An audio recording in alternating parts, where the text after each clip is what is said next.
Good morning, everybody. I'd like to call to order the regular meeting of the Board of Retirement. Today is Wednesday, May 1st, and the time is 9:05 a.m.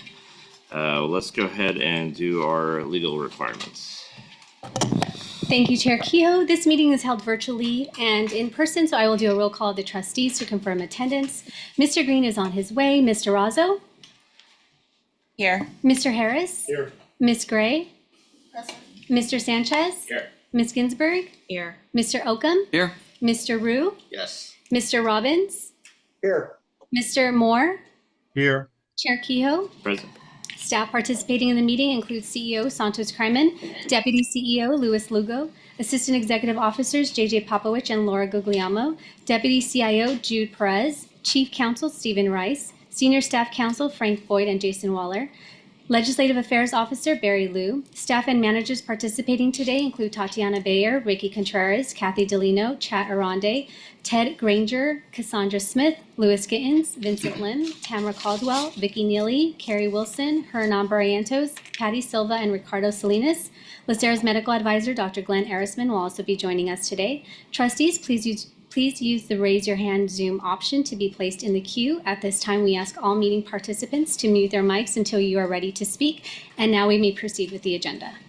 Great, thank you. Next item is our Pledge of Allegiance. Ms. Ginsburg, do you mind leading it?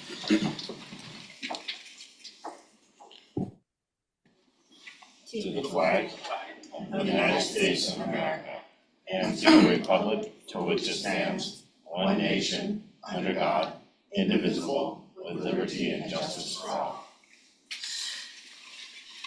Thank you. Our next item is our procedures for our teleconference meetings. I do believe we have 2449, so I'll let you. Yes, we do have two trustees availing of the AB 2449 Just Cause C for today's meeting. Mr. Moore, can you please confirm that there is not anyone over the age of 18 present in your room? Confirmed. Trustee Robbins, can you also confirm that there is, if there is or not, a individual 18 years or older in your meeting space? Not at this time.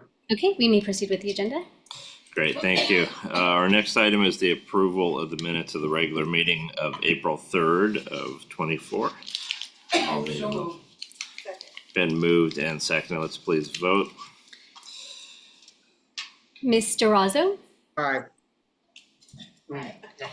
Mr. Robbins? He did say aye. Aye.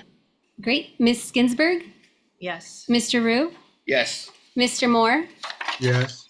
Ms. Gray? Yes. Mr. Sanchez? Aye. Mr. Oakham? Aye. Chair Kehoe? Aye. The motion passes unanimously by all trustees present. Great, thank you. Our next is our public comment period. Have we received any? We have not requests? received any requests. Okay, no requests from the public to speak, and I don't see anybody approaching, so we will go ahead and move on to our executive updates. Our first is our All-Stars, and I'll pass that to you, JJ.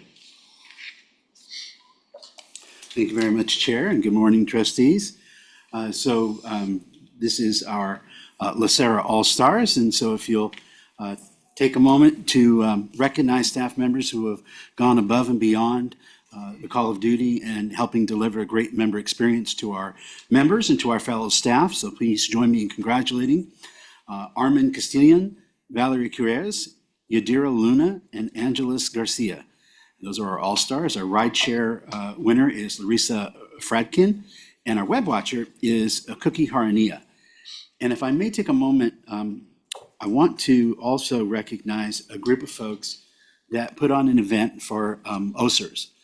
So OSERS is our version in Orange County, and they contacted us, and as we often do with our peers throughout the state, we share experiences. And so they came and they visited us, and I wanted to thank Dmitry Akachevich, Theodore King, Shanita Peterson, David Beha, Kelly Puga, Vanessa Gonzalez, Valerie Curez, and Renee Copeland for their efforts in putting on the presentation that we did for OSERS. And if you'll indulge me, I just want to read what OSERS CEO Steve Delaney wrote to us. I wanted to take a moment to express my heartfelt gratitude for the warm welcome and insightful visit to your office. The experience was both enlightening and inspiring, and I am truly thankful for the opportunity to learn from your esteemed team. The agenda you put together for our visit was not only comprehensive, but it met all of our needs. Throughout our time with your Member Services Department, it was evident how deeply your leadership team honors and lives LACERA values. Your commitment to accountability was evident in the professionalism and respect with which every aspect of your visit was handled. Additionally, the spirit of innovation could not go unnoticed as you shared new ideas and possible solutions aimed at improving operations and enhancing the member experience through robotic process automation and AI. The sense of collaboration among your team members was truly admirable. I could see the collaboration as woven into your DNA. Please pass along my gratitude to everyone involved in making our visit memorable. Let's stay in touch, and thank you again for your care and hospitality. So we wanted to thank Steve and his team for coming to LACERA, and we really appreciated being able to share things with them. Thank you, JJ. We love Steve, so glad that he was over here with his team, and I really appreciate everybody from the LACERA side that showed that hospitality, and it's great. So love the collaboration. We all learn from each other. Okay, that brings us to our member spotlight, and JJ. It's me again, so it's a lot of me this morning. So All good. Because we have a lot of good things to talk about, and I'm really excited. So please join me in taking a moment to recognize and celebrate a member who's selected for this month's Member Spotlight. Our Spotlight program is all about recognizing members and the hardworking members who serve the constituents of LA County, and to celebrate their contributions to our community, and to provide us a moment to reflect and remember why we do what we do to serve the members. This month's Member Spotlight is extra special for me because we're highlighting one of our own, and that is Tina Young, who is retired, who retired from LACERA this week.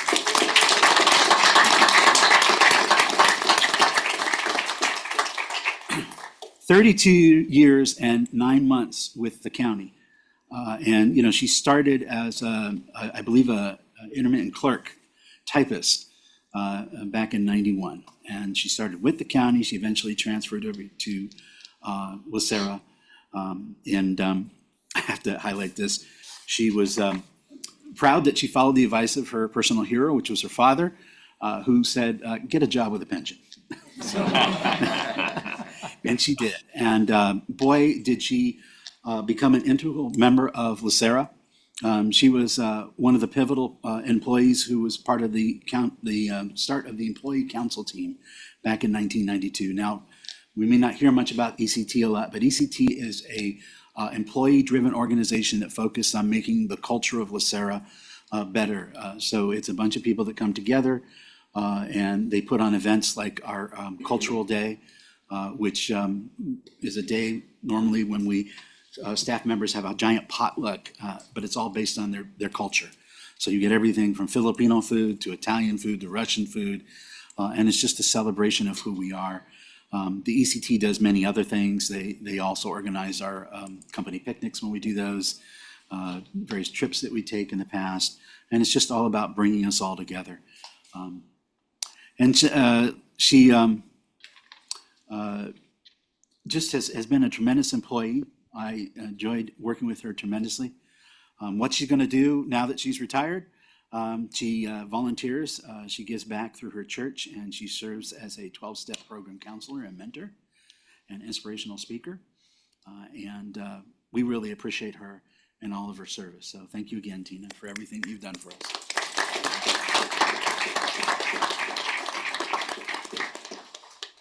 Excellent. I love it. Not only honoring our own, but the member spotlight is always good to bring us back and ground us to our responsibilities here, not only as a board, but as an organization. So thank you.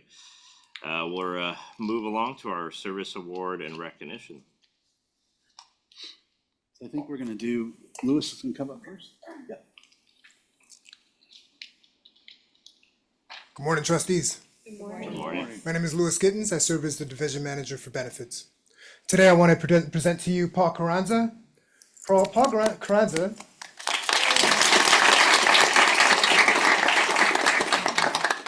Paul started here in 1991, guess similar to Tina. So you guys, just to put this in perspective, the building was constructed in 1990. Oh, wow. So in that time, primarily, he served our survivors, our member survivors. And he was a founding member of the Process Management Group, which puts forth new process initiatives, things of that nature, to improve LACERA and find that next level. From there, he's then become a supervisor over the core benefits team, which some of our fine graduates here will be joining that team starting today. So with that, please help me congratulate Paul Carranza.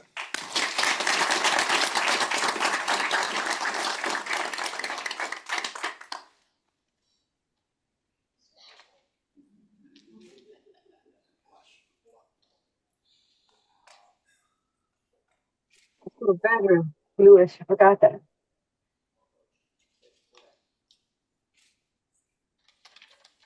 Okay.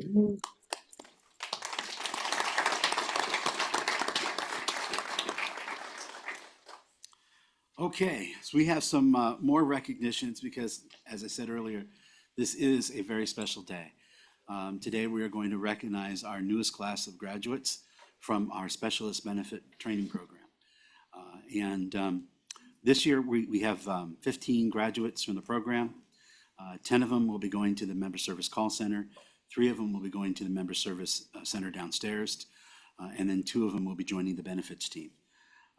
This year was a rebuilding year for our specialist training program because we revised it to incorporate a lot more customer service and member counseling aspects throughout the training program. In the old days, we used to train them on how to process the work, and then we'd send them to member services and they go through a whole nother process to learn how to interact with our members and how we do things in the call center.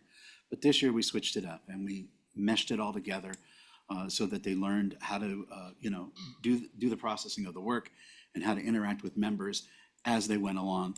And this year we also, for the first time ever, had them actually do some of their training in the Member Service Center. So there was a period of, I think, about 3 weeks, guys?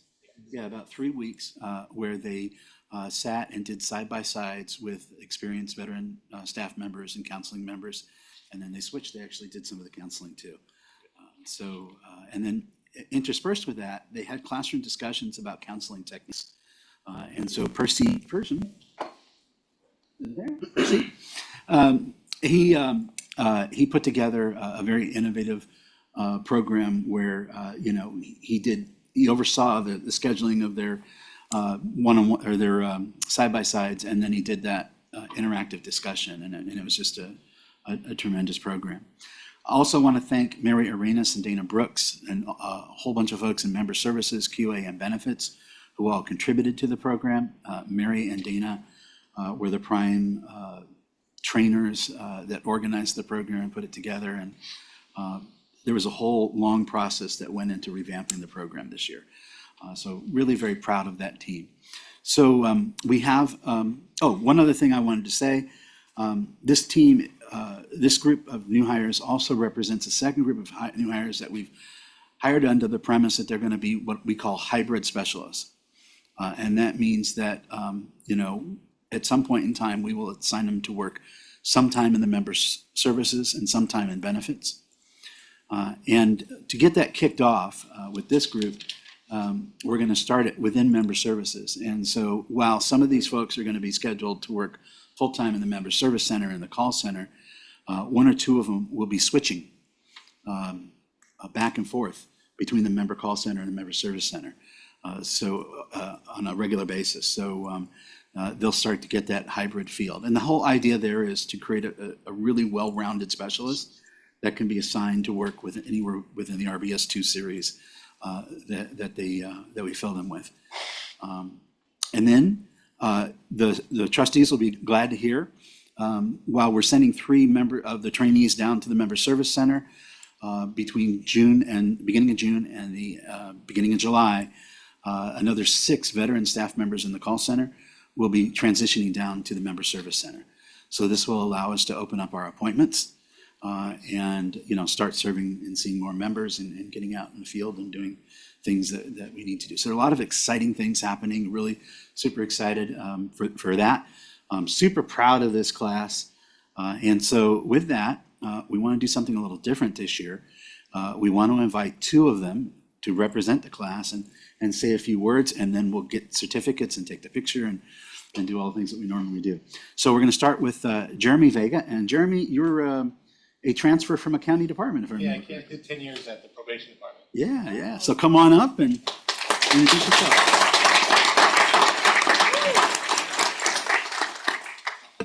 Thank you. Good morning, trustees. My name is Jeremy Vega, and I'm one of the graduates of the 2023-24 Core Benefits Trainee Program.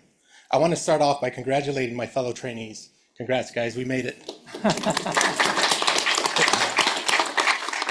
We have successfully finished the first step of what we hope to be the beginning of a long and gratifying career here at LACERA. The road to get here has not been an easy one, but nothing worthwhile ever is. The magnitude of material we have learned was vast, ranging from something as simple as memorizing the starting date of a plan to something as intricate as trying to understand reciprocity and how that can affect just about everything.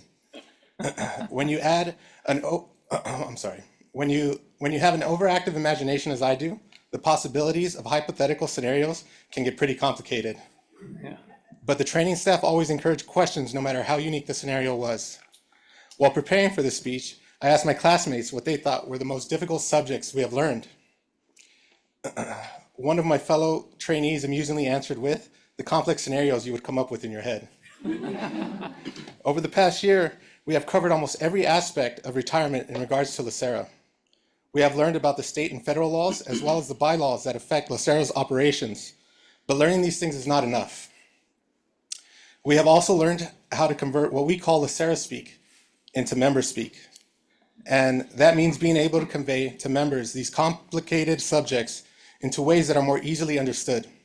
It's difficult to hear the sadness in the voices of the people reporting the passing of their loved ones, but it is a harsh reality in this line of work. All we can do is continue to produce, protect, and provide the promised benefits to our members. And by doing this, we help ease the pain of their passing. That being said, not everything at LACERA is gloomy. One thing that caught my eye right away was the culture. From day one, we were met with professionalism and a sense of belonging. I knew right away that this was where I wanted to be. With that in mind, myself, along with my fellow classmates, buckled down and braced ourselves for the turbulent road ahead. Those of us who have made it to the finish line are better for it and are now ready to begin our careers. I would like to close by saying thank you to everyone who contributed to our training over the past year. I'd like to thank Bernie, Dana, and Mary, who constantly pushed us to be our best, even when we felt mentally fatigued. I'd like to thank Tatiana, Kelly, Renee, Gerald, Valerie, and Jeff for the amazing experience during our member service training. They really exemplify an inclusive environment and made LACERA feel like a family. I can't forget to thank Vanessa, Percy, and the rest of the Member Service Center staff who trained us to be in front of members for in-person counseling. Seeing the joy on their faces is a gratifying experience. I want to thank Carla and Alex for guiding us through our last production period.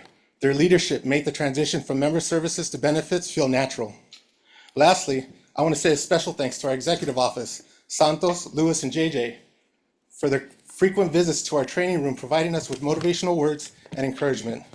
Culture is built from the top down, and our executive team has done a remarkable job at constructing an amazing place to work. Thank you.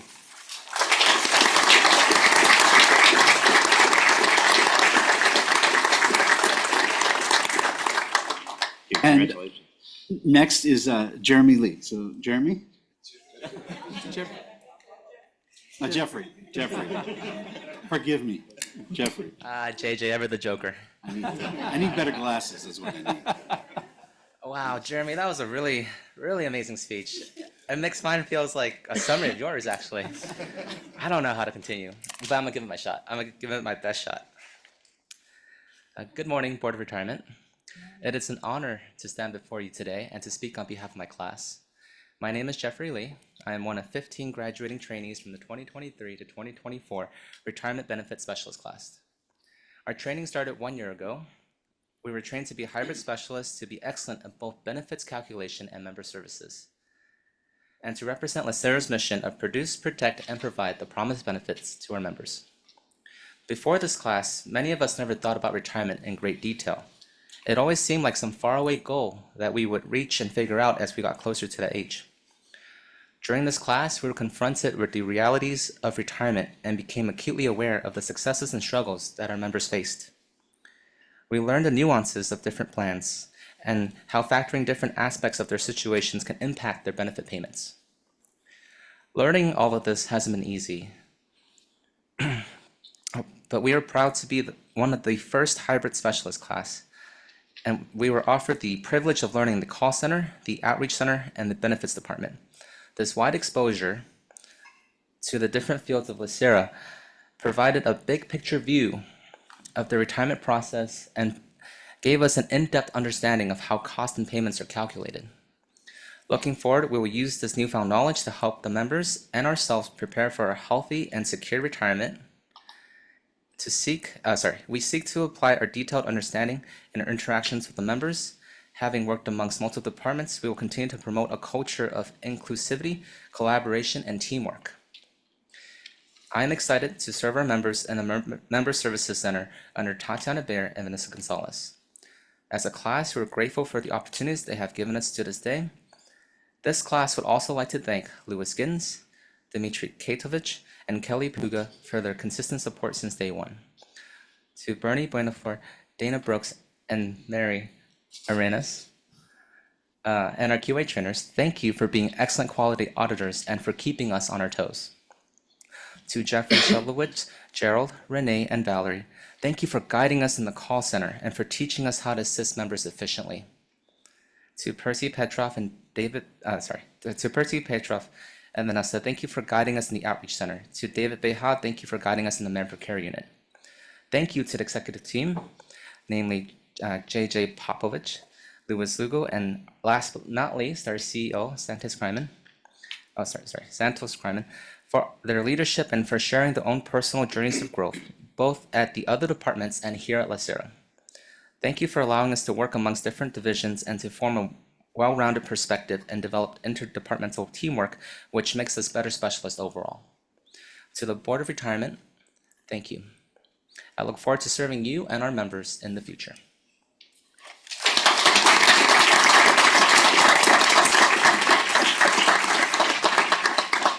Okay. Thank you, Jeffrey. Sorry about the name. Before you give out the certificates, I'll open it up to the board. Any comments from any members of the board that wish to make? I just want to say one thing, and that is the speech that both of you gave was, you don't realize how really detailed it was in that you gave us a much better understanding of the entire training program and the depth of it, and it's really good to hear. So thank you so much to all of you. Thank you. I just wanted to say thank you to the graduating class and everything you will be doing for LACERA and for all the members. I think one of the speakers said it. Never do I think about pensions. Maybe I tell friends and staff to contribute to your 401k, but then pensions is something that's so far away that you never think about it.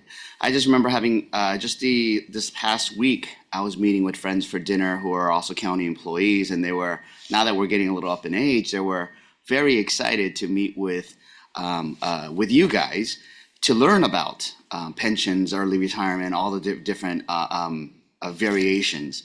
And I realized I'm starting to get to that age where we have to start thinking about it. But more than anything, I really want to thank you guys, and I really love the enthusiasm and your bright outlook, because honestly, more than anything this board does, I would arguably say you guys are probably the most important thing. Because what you do, you're in the front lines, and no matter whether we do a good job or a bad job here on the board, the members won't know. They'll know from your interface. So if you guys do a good job and make them happy, they have a great relationship and thought of LACERA. If it doesn't work out well, then they have a bad perception of LACERA. So no pressure, but you guys are literally are the face of LACERA. So I just want you to know how important your roles are and your jobs are, and I really want to thank you guys for your eagerness and the positivity you bring, because you guys are going to make us look good. So I appreciate you guys in advance. Thank you. Thank you. JT? Just briefly, I want to carry on what Trustee Ryu said, because he's right. You are where the rubber meets the road. And you are the face of LACERA. He's absolutely correct. And what we do up here doesn't affect the members directly in most of their eyes. What you do does. And so I just really congratulate you on making a great career choice and coming here, because this is a great organization. But I really appreciate the fact that you all take this job so seriously, because there's nothing more serious than one's pension. I can say that, being retired now for 14 years from the county, and I'm hoping to get at least 14 more, maybe more beyond that. But the importance of our retirement system is incredible, and so few people really appreciate it. You are the ones that communicate the importance of the decisions people make. And so I just want to really thank you. And like Trustee Ryu said, you are the face of LACERA. So thanks for a good face. Great, thank you. Just briefly, I just want to mention, echoing all my colleagues' comments, we've been waiting for you. I think we've talked about this for often, many times. So it's exciting to see you all come in and complete your training and start officially right on the job. So we're looking forward to your success in your career in LACERA. But I just want to talk about we've been waiting for you, and we're happy you're here. Thank you. Thank you, thank you. Congratulations, everybody. Thank you, Santos, definitely for bringing this all together and making this happen. This is huge for all of us and huge for everybody over there. And I remember during our budget hearing last month, we highlighted that somebody sitting in that room right there could be sitting in the CEO seat, in a number of years. So think about that. Think about your career here and give 100% to the organization and to the members. And JJ, I'll pass it back on to you. All right. So as I say your name, come on over and get your certificate recognizing your accomplishment. We'll start with Alexander Del Rosario.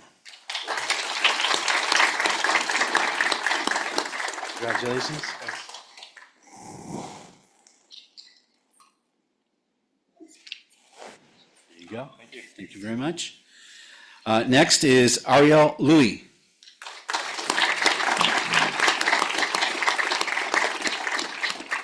Congratulations on your accomplishment.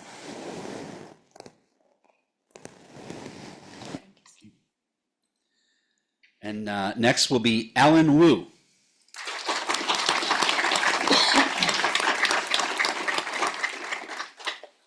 Congratulations.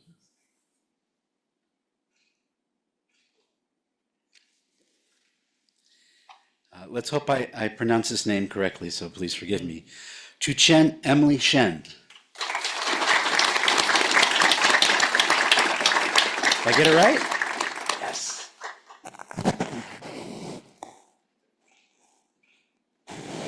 One more? Thank you. And then Chana Thornton.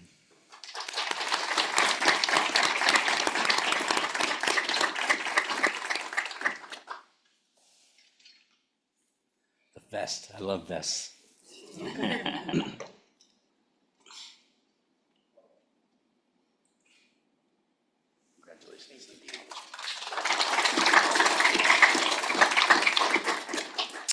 Moises Mariquin.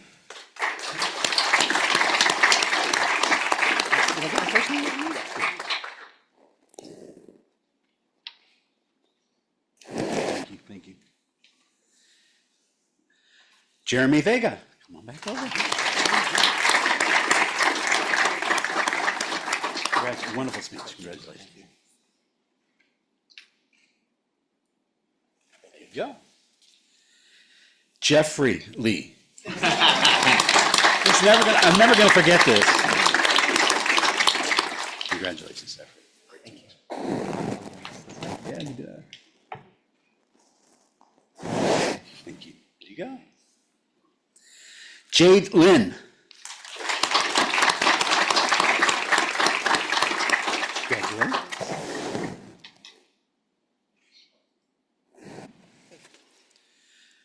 Francisco Ruelas.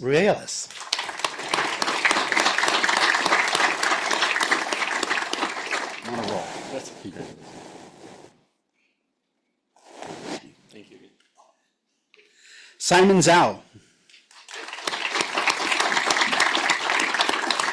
Congratulations, Simon.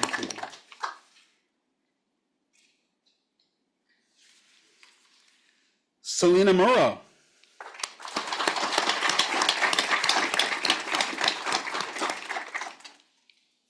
Congratulations. Good. Roy Lyle. Roy, congratulations.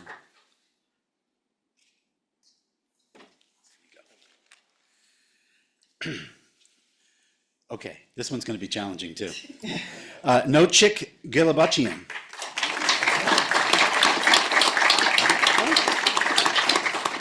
I've been practicing that, so hopefully it was okay. Thank you. And Veronica Avila.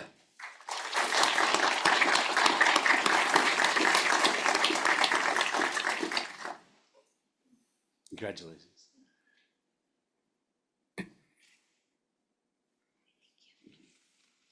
So once again, congratulations to the class, but I think we also have some more recognition to go. But you want to say something, Santos? No, just, are you finished? Yeah. No, I just was hoping that we could get a picture. Yeah, I was going to suggest that. Let's do a group photo and have the whole board go up to the front over there, and then we'll have the class behind us. That'd be great. And then we do have also RHC graduates from their program. So do you want to do them separate? That so we can, yeah, absolutely. And then I'll turn it over to Cassandra Smith to recognize them. Good morning. Good morning. Good morning. I am happy to present Retiree Healthcare's first core class, focusing specifically on our retiree healthcare program, our eligibility. But not only that, they have to learn the basics of Medicare, Ms. Gray, so that they can explain it appropriately to our members, whether or not they're eligible, if they need it, what it's recommended, what parts of Medicare means. And so I'm very happy to present our first class, which I will begin with Ashley Lopez.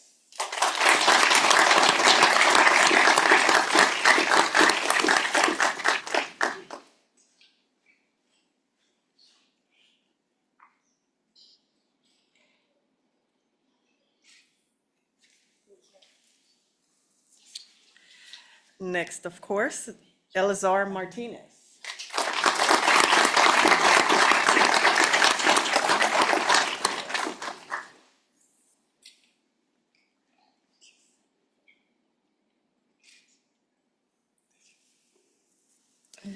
Okay, here's my test. Sin Quan Lo. We refer to her as Mandy.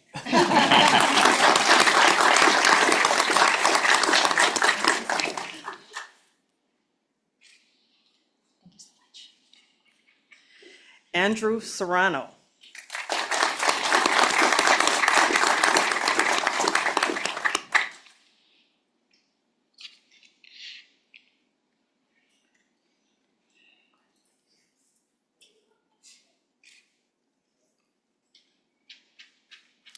Esther Lopez.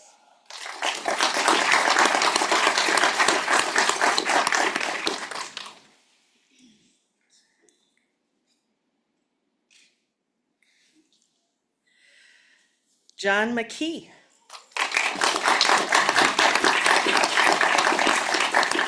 John was our MC at the wellness event as well. You did a great job, by the way. Multi-talented. Yes.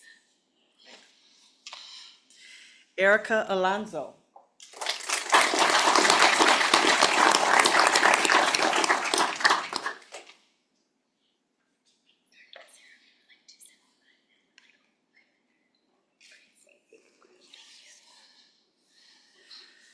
Alondra Barajas.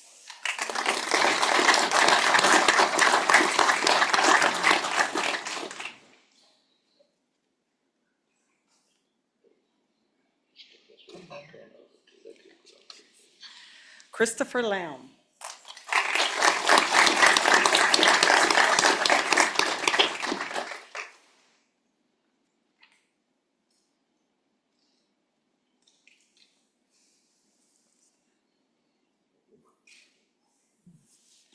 And then I'd like to show appreciation to those that helped train within the retiree healthcare. Let's start with Tiona Fredericks.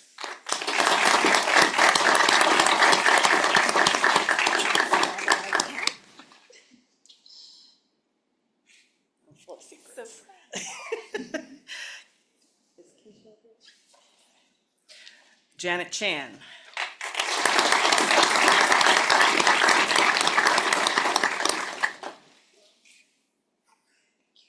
And there's two others that are not here, one downstairs manning the division while we're up here, Keisha Munn, and then Letha Williams Martin, who's not in the office today.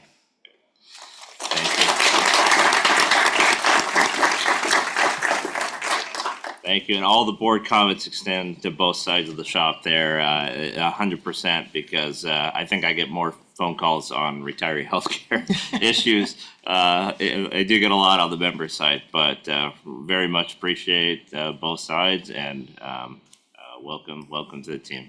A great organization to be with. Okay, let's go ahead and get a photo. All right. And sorry, Les and Wayne, we'll Photoshop you in later. We're going to do member services and benefits first. Yeah, they're gonna go on the, Specialist. they're gonna go on the dais. Okay, they're going to go behind. Correct. You guys, So you guys make your way filter around as soon as the trustees come out.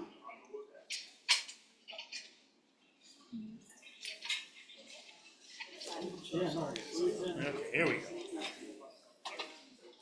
We're going here. Thank goodness Keith Knox is here. Lock out those there. Did you, how did you? Jeremy. How did you? I'm not gonna get you.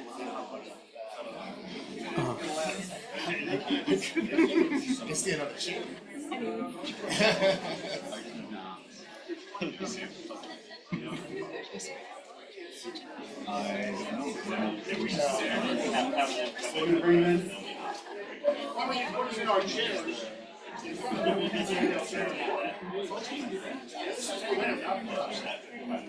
I'm not gonna be able to see the people behind. Oh, you're sitting down? Yeah, I think that might work. Oh yeah, the guys sitting in the chairs. No, it's just yeah. Yes.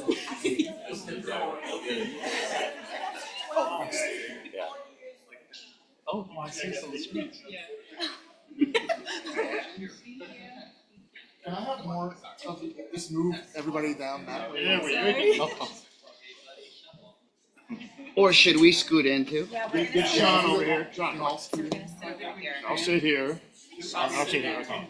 What do you want us to do? They want us to sit. Yeah, we'll sit down.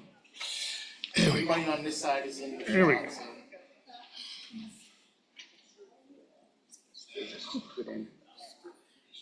Vivian, you want to come here? It doesn't matter. Yeah, purposes of the photograph, it matters not. Yes. Except for our names. Yeah. We can Photoshop those too.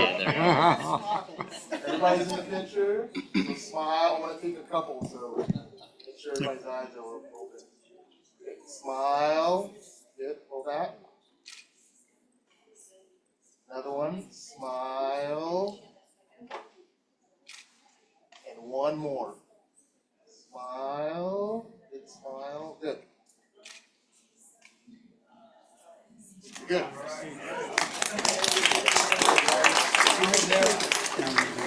AJ, keep it there. Oh, AJ. Yeah, he's in there. So now I'd like to have our graduates do the same thing behind the trustees. Extra. Thanks, guys.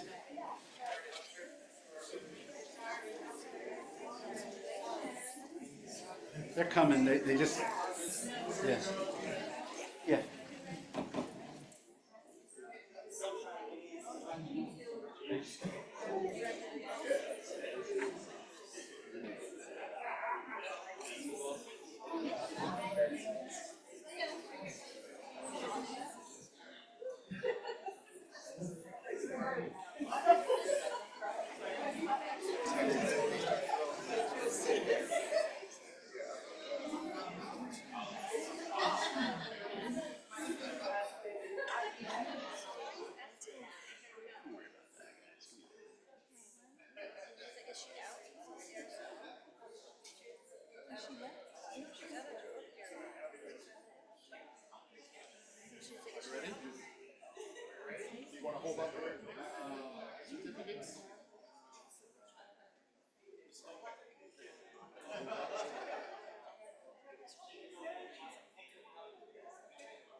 Hey,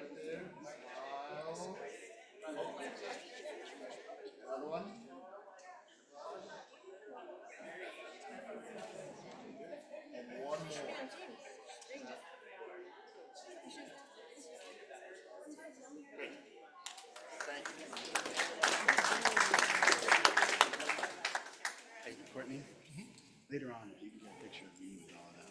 Oh, yeah. Not now, Not now. Do you want to have somebody give me a call? Yeah. Thank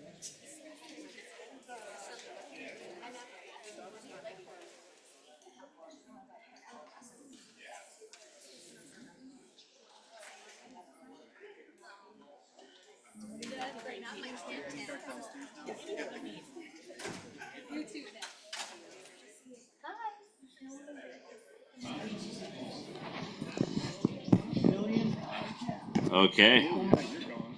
Well, thank you again for that, Santos. It's huge step for us.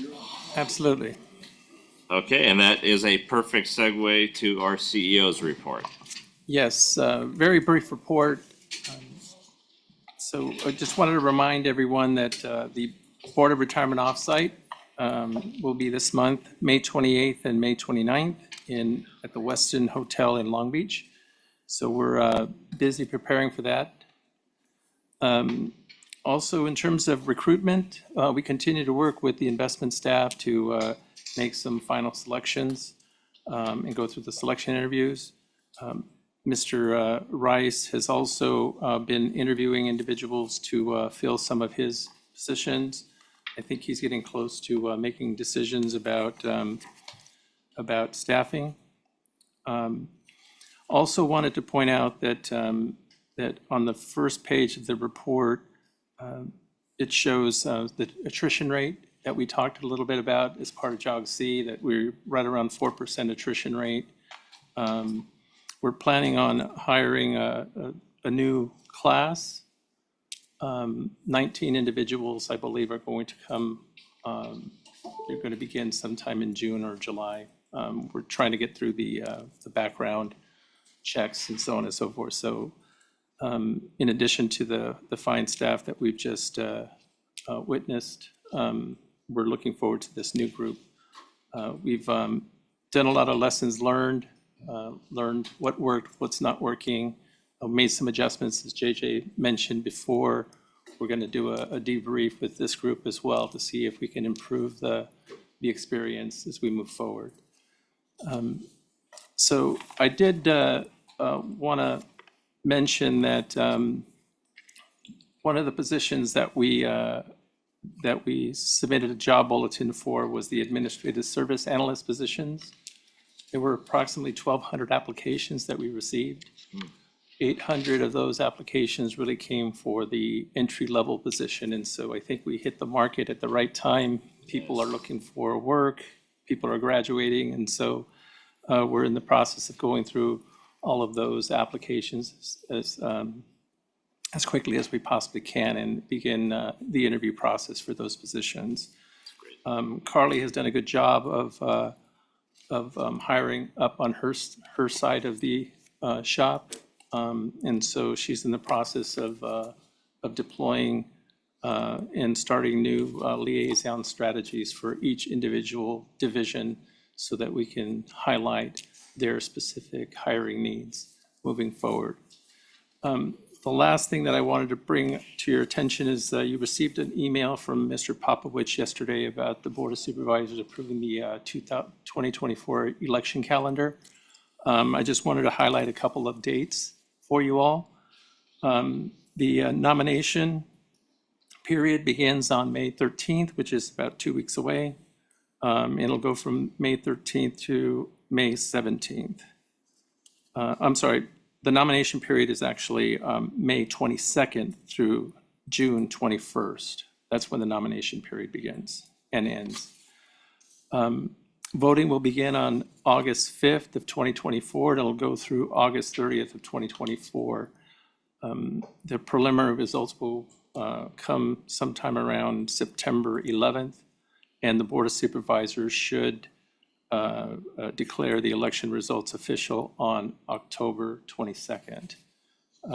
So those are dates that you should be mindful of, and we'll make sure that as the election progresses, that LACERA will send reminder notices in order to improve the number of members that are actually voting. The positions that are up for election, I think it's the third seat. I believe that's Ms. Gray's seat. And on the Board of Investments is, Mr. Santos' seat. Yes, I should have known that. So the elections will be proceeding and we'll be assisting as usual. There will be this particular election period mail-in ballots for both elections, which is a little different than we had in the past. So we managed to scale that particular hurdle. And so we should be moving. So how's that gonna work? Because that's, everybody that is on the eligible voting list will receive a ballot. got it. And just like That it used to be process- before, Yeah, so that's the process going forward for all elections. as far as I know. And now there's a new executive officer that they're going to appoint soon. Celia, we had a really good working relationship with her.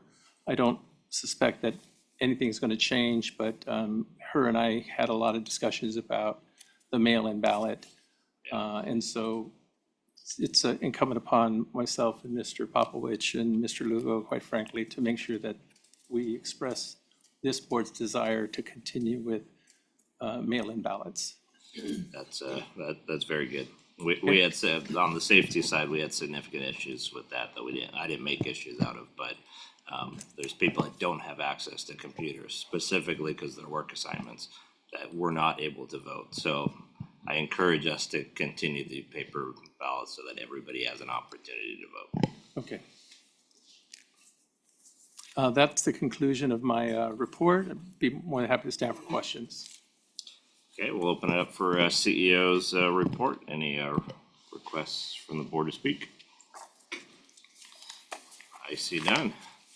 Okay, perfect, thank you. That brings us along to our disability retirement applications on the consent calendar. And that will be our page 1 and 2 and 3. So page 1 through 3. Applications 345E through 374E are safety consent calendar. I'll make that motion. Mr. Chair, Yes. one of those applications have been pulled by staff. Which one? Just let me know. 348. 348. Okay. So everything I said excluding 348E. So it's going to be pages 1 through E excluding 348E. All other applications, and I'll make that motion. Second. Okay, moved and seconded. Let's please do a vote. Mr. Razzo? Aye. Okay, Mr. Robbins said yes. Ms. Ginsburg? Yes. Mr. Rue? Yes. Mr. Moore? Yes. Ms. Gray? Yes. Mr. Sanchez? Yes. Mr. Oakham? Aye. Chair Kehoe? Aye. The motion passes unanimously by all trustees present. Thank you. Next, we have page 4, application 1822B through 1826B, our fire and lifeguards. I'll move to approve. I'll second. Moved and seconded. Let's please vote. Mr. Green? Aye. Mr. Razzo? Aye. Mr. Robbins said yes. Ms. Ginsburg? Yes. Mr. Rue? Yes. Mr. Moore? Yes. Ms. Gray? Yes. Mr. Sanchez? Mr. Oakham? Aye. The motion passes unanimously by all trustees present. Thank you. That was a much shorter list than usual, so things must be improving over there. General members SCD consent calendar pages 6 through 7, application 2736C through 2757C. So moved. Been moved and seconded. Let's please vote. Mr. Green?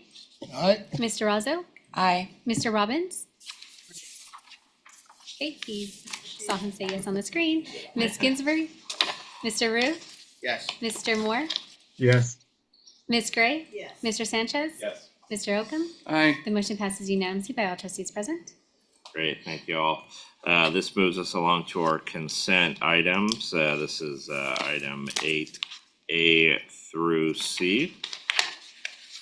I have not received any requests to pull any items from the consent calendar. So as long as there's no objection, let's go ahead and vote on the consent item. Let's please, I do need a motion though. So moved. Second. Is that moved and seconded? Mr. Green, Aye. Ms. DeRosa, Aye. Mr. Robbins, Aye. Ms. Ginsburg, Yes.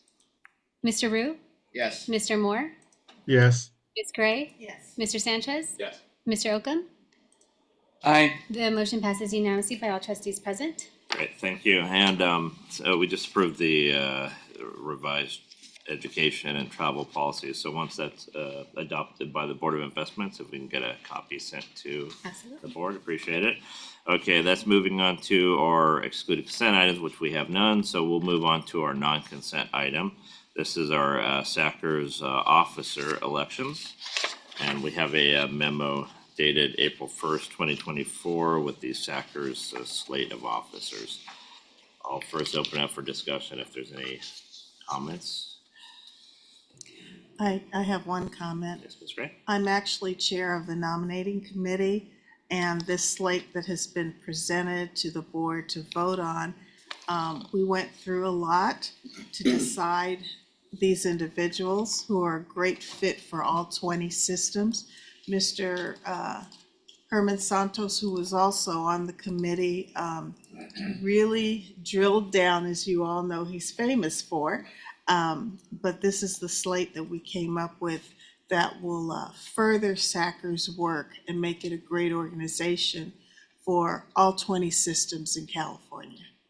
Vivian, did we have any LACERA trustees put their name in the hat? Well, the one that you had is contemplating retirement. Yeah. And that would be me. Exactly. 40 years to the county, I think is enough. So I think I think it's important to highlight for this board to remain active on LACERA, so at SACRS. So I definitely want to encourage, some involvement and maybe some consideration for leadership roles. We do have LACERA members on our various committees, including our program committee, which is very important. You all attend the 2 conferences that we have each year, and there are LACERA trustees on that. And I'm encouraging more of you to participate, whether or not you are elected, appointed, or otherwise. Please come to LACERA. Most importantly, our staff is very important. Ms. Caldwell helps out with our our operations, disability. They put on a complete comprehensive session for all 20 county retirement systems that are part of SACRS. Mr. Gittens also participates. Miss Contreras used to be there, but she's abandoned us. But she's still she's still an operative for us. So I really encourage not only trustees but staff. I'm looking forward to seeing Mr. Harris, because you always come to our SACRS conferences. So I'd love for you to be a part of it. Retirees have a lot to say, and they have a lot of information to give us. So thank you all, and I hope that you will vote on this particular slate. And I encourage trustees interested, definitely reach out to Ms. Gray and discuss how we can get more involved, myself included. So perfect. I will need a motion for the memo. So moved. So moved I'll second. and seconded. Let's please vote. Mr. Green, Aye. Mr. DeRosa, Aye. Mr. Robbins. He said aye. Ms. Ginsburg, Yes. Mr. Rue, Yes. Mr. Moore, Yes. Ms. Gray, Yes. Mr. Sanchez, Yes. Mr. Holcomb? Aye. The motion passes unanimously by all trustees present. Thank you. That brings us on to our reports. We have a federal legislative and regulatory update. And we're estimating about a 30-minute presentation with 15 minutes worth of questions sprinkled in. Yep. Mr. Rhoda, Mr. Duche. Here we go. Okay, thank you both for being here, and we're looking forward to your presentation whenever you are ready.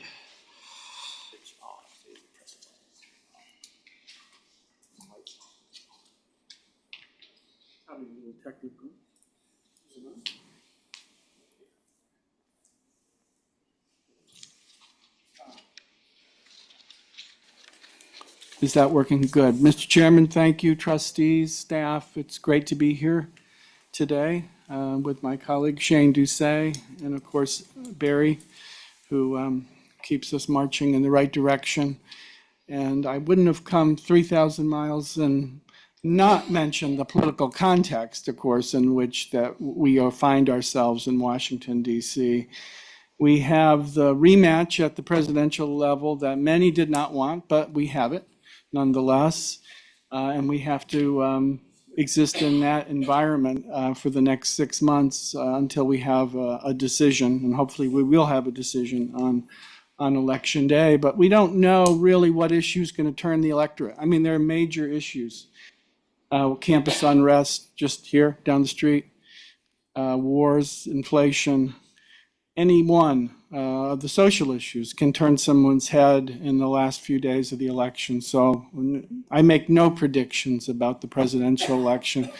I will say, all things being even, the odds are slightly in favor that each House of Congress will actually change hands, that the House of Representatives will move into the Democratic control, just looking at the various seats that are in play, all of them, but the retirements and all that goes into that. And then the Senate, given where the retirements are and where the senators, the states where they are in re-election, tough re-election, I think the odds are slightly that the Republicans will take over. So we might be looking, most likely looking at a mixed bag in the Congress as we are today with whomever the president is. But I'm going to pause there and let Shane add a few comments from the 30,000-foot level. Yeah, I think that's right. I think we need to get that microphone going just so that the those remote can hear. Sorry. There you go. Thank you. Yeah, so I think on our issues, if we have the current White House and we had a flip in the Senate and a flip in the House, I think that it still would bode well for some of the reform efforts that we've been, Tony and I have been working on, like WEP and GPO, for example. And in the Senate, you need 60 votes to go to the restroom. You can't do anything without 60 votes. So even if it were to flip and say there's a President Trump, I don't think that they would, I know he would want to, but be able to do away, with the 60 vote filibuster, for example. If the Republicans did have control of the Senate and we had a Republican White House, for example, and we had a Democratic House, then the agenda would not make it out of the House. But if the House stayed Republican and they wanted to do certain things like tax reforms and other things, then there is a process in the Senate to do things by 51 votes called Reconciliation Act.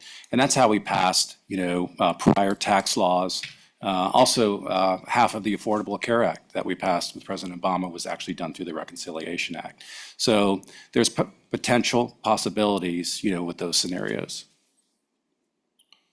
So why don't we dive into the issues? Can I ask one question? Yeah, of course. Shane, you mentioned the WEP and the GPO.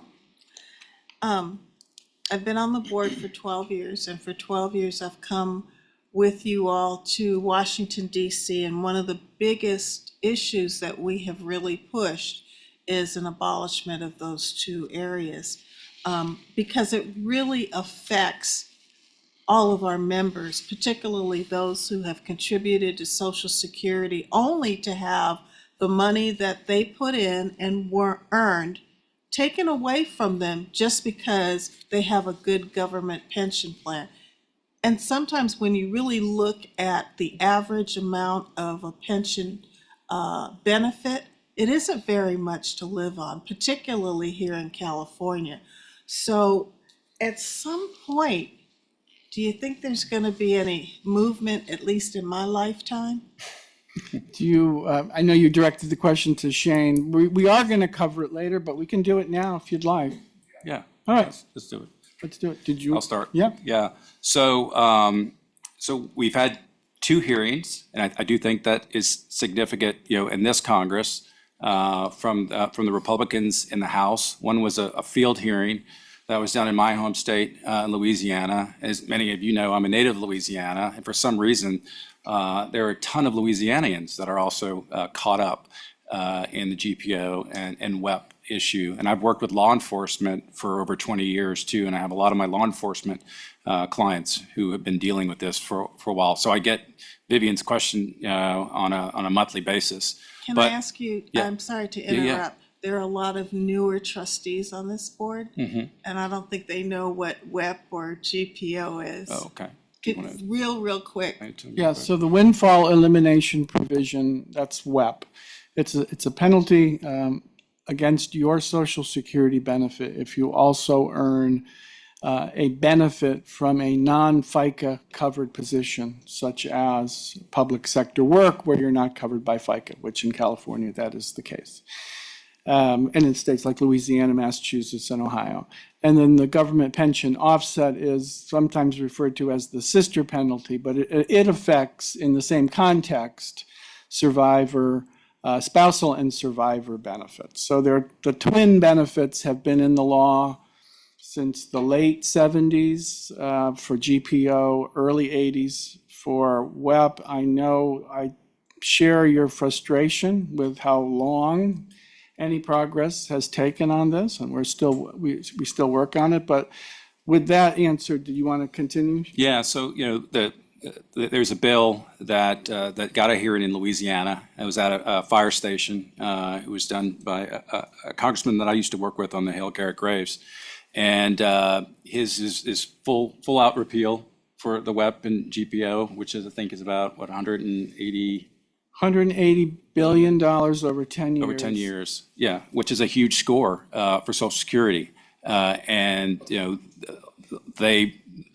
a lot of the members would want to see it paid for and offset. In the Senate, Senator Cassidy of Louisiana, several months ago, started conversations with some of his colleagues, bipartisan conversations on a much larger comprehensive approach to save Social Security, which is predicted to be insolvent in about 9 years and won't be able to pay full benefits.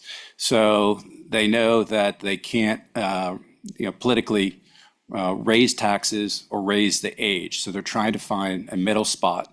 But as a means to do that, they would create a sovereign fund which can be invested. There's some innovative thinking going on right now.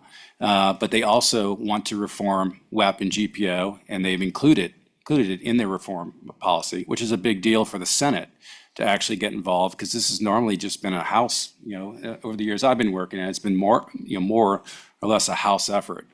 So in the context of doing something that would be $180 billion, it would probably have to be part of a larger, comprehensive means to address Social Security, which, if there's a President Biden and a Democratic House, they may be willing to do that. That might be the environment that they could go and do that reform, because we're kicking the can with Social Security every year.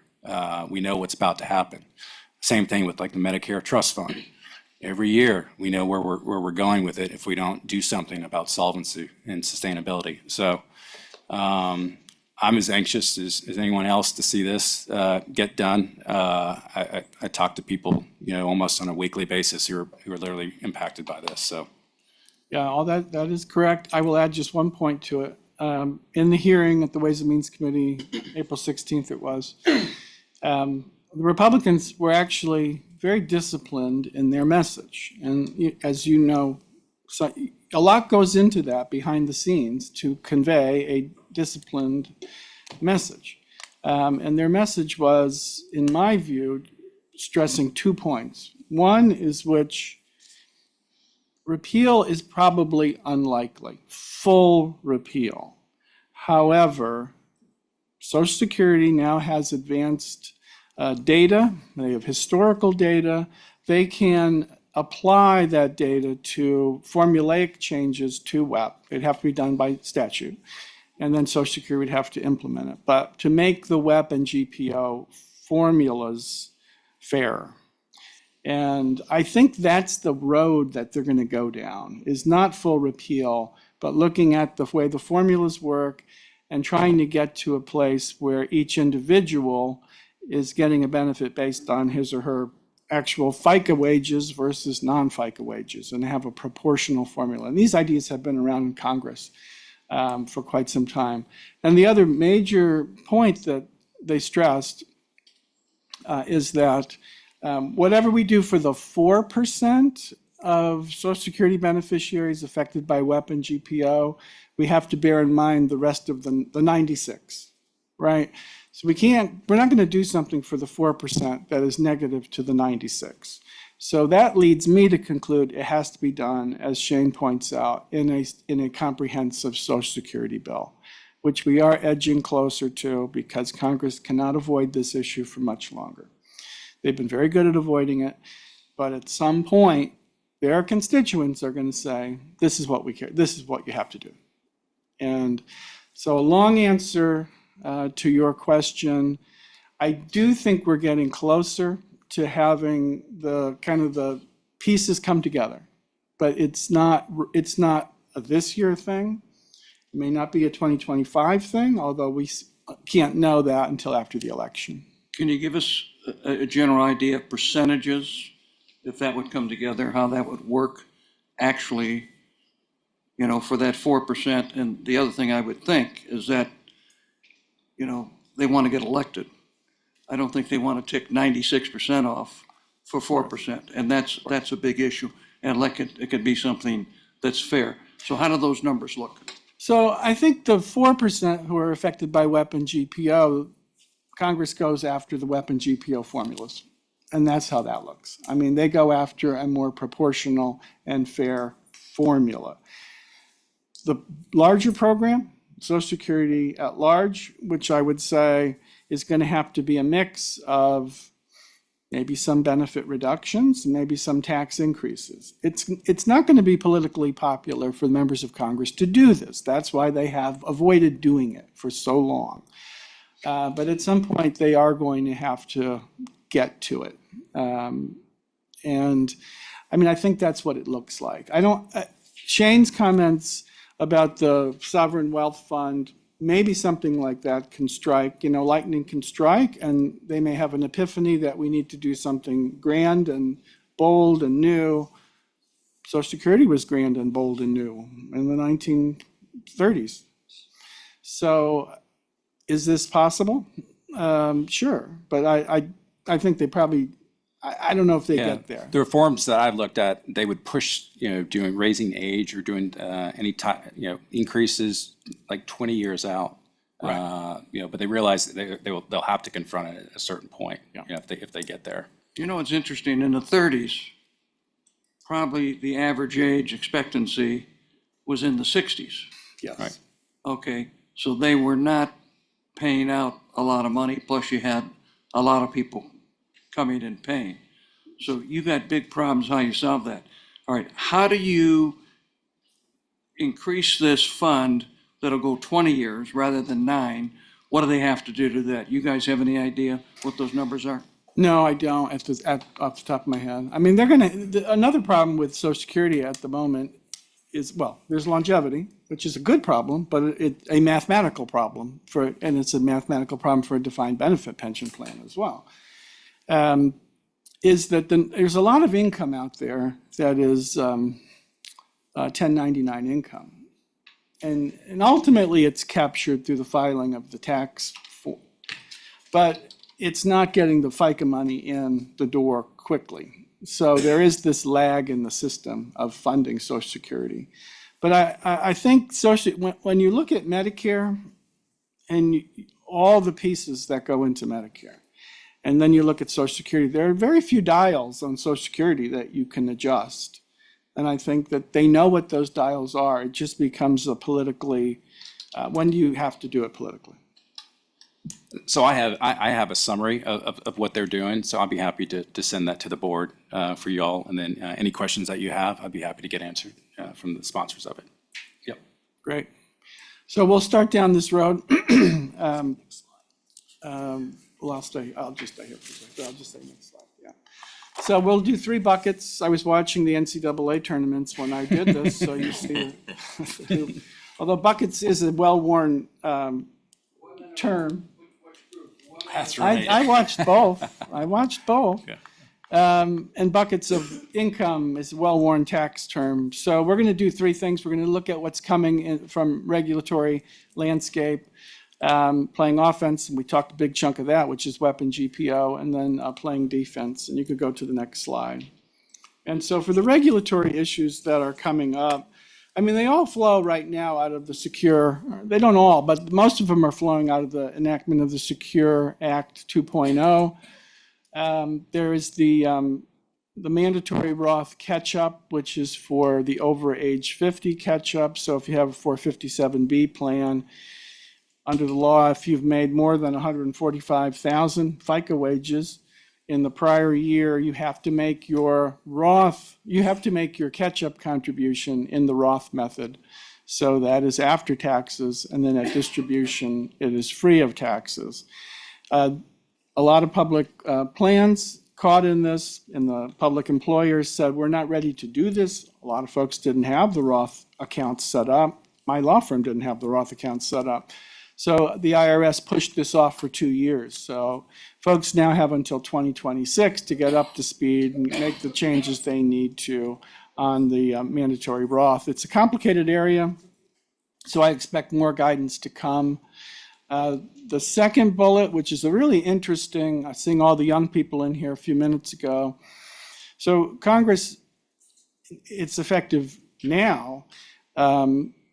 Plans can be changed to allow for the employer match to be based on an employee's student loan contribution. So the employee doesn't have to make the contribution to the 457B account. They can just continue paying their student loan, provide the employer with the data showing that they've paid a student loan, and then the employer can make a match. This is another tricky area where the IRS and Treasury are going to provide some guidance. I would say, if anyone's gone down this road, yeah, I'd be surprised, because they are definitely waiting and gathering and working with their record keepers as to how this will be implemented. Overpayments, all plans, however well managed, sometimes pay deceased individuals or make payments that are mathematically incorrect. In Secure 2.0, the Congress provided some relief on overpayments, but I'd say relief with quotation marks, because all it said really for plans, governmental plans, is that you won't be disqualified. You won't be disqualified from the federal tax code if you fail to recoup an overpayment, period. So what does that mean? You still, of course, have to act within your fiduciary responsibilities to the plan. So ERISA plans were given all kinds of restrictions on how they can go back and recoup overpayments. Those restrictions are California state law for you. We asked at National Association of Public Pension Attorneys Conference in February, the Treasury and IRS had a panel. We asked what could be coming on this that could provide governmental plans with a little more guidance. And they said, interestingly, we view this as a fiduciary responsibility, and we don't think you want us in your fiduciary responsibilities. So it kind of led me to think I'm not expecting much to come from the Treasury and the IRS. If it does, that would be helpful, and we will keep an eye on it. Determination letters, we could actually go to the next slide, and actually go to the next slide. Yeah, I overran my slide. So the determination program was really scaled back in 2017. Plans used to go in every 3 to 5 years to get a new determination letter to show that they've made plan changes that comport with the federal tax code. And IRS was drowning, Treasury was drowning in all this paper and projects. So now you can only get them for plan, inception, termination, and a TBA, which they haven't given any meat on the bones of the TBA. So to be determined. There is some thinking that maybe with all the changes that have come through on Secure and then Secure 2.0, that they might open it for a one-time determination letter process so that plans could go back and get that letter saying that they are in compliance, but they have not reopened it at this point. We could go to the next slide. These two are not stemming from Secure 2.0. They've been kind of in the works at Treasury and IRS for years, and you could tell, November 2011. Treasury issued an advance notice of proposed rulemaking to define by regulation what the few statutory words in the federal tax code defining governmental plan actually means. And they had a facts and circumstances test at the time. They received a lot of criticism and concern that this was not clear, that this could lead to some bad decisions on the part of the regulator. There was also the issue of charter schools and how they fit into this world. Are they governmental? Are they non-governmental? All I can say about this is it's critically important. It's critically important that they get it right. They continue to say they're working on it, but it's been 13 years. So I don't know when the actual magic year is for this project, but it is an important one. Likewise, normal retirement age has been on the books, trying to, again, try to define that term. Governmental plans have been given a later effective date, so you need not worry about this at the moment, but at some point they are going to come through with regulations on normal retirement age. And you can go to the next slide, please. And I guess we're going to hold time at the end for questions, but please, if you have any questions, let me know. Playing offense, LACERA was on the field and extremely helpful in Congress on making the change on this HELPS annual exclusion program, which is for retired public safety officers. Before the Secure Act 2.0, plans like LACERA had to make the payment to the insurer, the healthcare provider, or the long-term care insurance provider for the retiree to get the benefit. It was administratively difficult. Some plans chose to not do it at all. They didn't have to do it under the law, so they said this is not what we do. We don't pay providers. The retirees will pay their own premiums. This annual exclusion amount, however, hasn't been changed since 2006, and it's $3,000 a year. So there's legislation to double that amount. You can go to the next slide, actually. And we'll be looking at that very closely. You've adopted a watch position on that legislation. There was also, for first responders, legislation introduced in the previous Congress that would create a new tax credit, a generous tax credit each year of $4,800. And you would look at your tax situation and take either HELPS or the new tax credit. That's the way it was structured. This bill hasn't been reintroduced. I expect it will be, because I know the firefighters and the FOP are looking at this really very closely. So it's something just to put on your radar screen for your retired first responders. You could go to the next slide. There was also a lot of discussion last year on an exclusion or credit-based tax benefit for everybody else. So public safety has theirs. What about teachers? What about other public sector workers? I can just say from the union sentiment in Washington, it would have to be all public workers, that we're not going to carve out teachers or any other group. If this goes forward, it would be for all public sector workers. And we talked at length about WEP and GPO. So you can go on to the next slide. One quick question. Sure. Teachers have the ability to do a TSA, correct? Does everybody in the public sector, can they do a tax shelter annuity?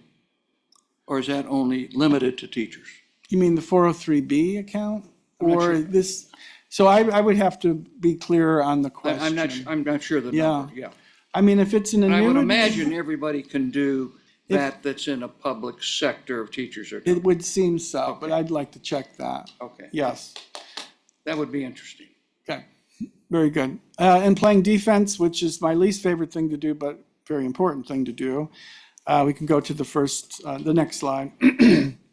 So in 2017, large tax bill, Donald Trump was president, the Republicans controlled both houses. They used the mechanism Shane outlined, reconciliation, to move a tax bill through the Congress. Its House version included a provision that would have applied the unrelated business income tax to public plans specifically. Some say there's ambiguity in the tax code. Some say Section 115 says, no, we don't pay federal tax on our income, so we're not going to pay it for this. And analyses were done, and thinking was it was going to affect hedge fund and private equity investments, some of them, depending on your level of investment. It's a complicated area, that is the UBIT provision. It can be changed, it can be tweaked. My concern is it's on the shelf and can easily be plucked down for the next big tax bill and plugged in. So it is an area I think that would benefit from a little more thinking, specifically on what investments would be covered. And I'd be happy to provide Barry with the language that was adopted by the House in 2017. Didn't make it into the final bill, but maybe the investment folks would want to take a hard look at that and in preparation for potential action. The second issue there's legislation that is misguided in my view. It would allow certain private sector, they call them not-for-profit firefighters and EMS, out-of-hospital emergency medical, to be in public plans. And I think that this is a can of worms that need not be open. I think for those who have said and held off ERISA regulation, if you start adding private sector employees to your public sector plans, you're going to have a problem. So that's out there. I think it's meant to fix a North Carolina issue, but it would have national implications the way it's drafted. And please go on to the next slide. I'm trying to give Shane enough time. You know, I don't even know if this is an issue as much as it's a trend. Is we're seeing more and more Congress is pushing toward the Roth. That is to generate income up front. It's also, they would say, a good policy. People won't have to pay taxes on distribution. But I just flag that as something that's likely to continue. And then as we look at WEP and GPO, we have to be concerned about mandatory Social Security. So I'm going to end there so Shane has sufficient time. But we definitely have our eyes on the mandatory Social Security issue. Shane? All right, next slide. Thank you, Tony. So what I want to just do is do a brief overview of Medicare Advantage. There's been some recent rules and regs that impact the program. Then talk a little bit and update you on Medicare Part D, which we heard a little bit about prior to us appearing today. And then obesity drugs. I know we had a good discussion on obesity drugs on our last board meeting, and I do want to update you on some things that are going on in that space. And then I want to talk to you briefly about a bill that's making some waves that was introduced in Congress a couple of weeks ago. It's bipartisan, bicameral. It's called the American Privacy Rights Act. And then I want to talk to you about things I think could happen this year that could pass Congress and get signed into law. Next slide, please.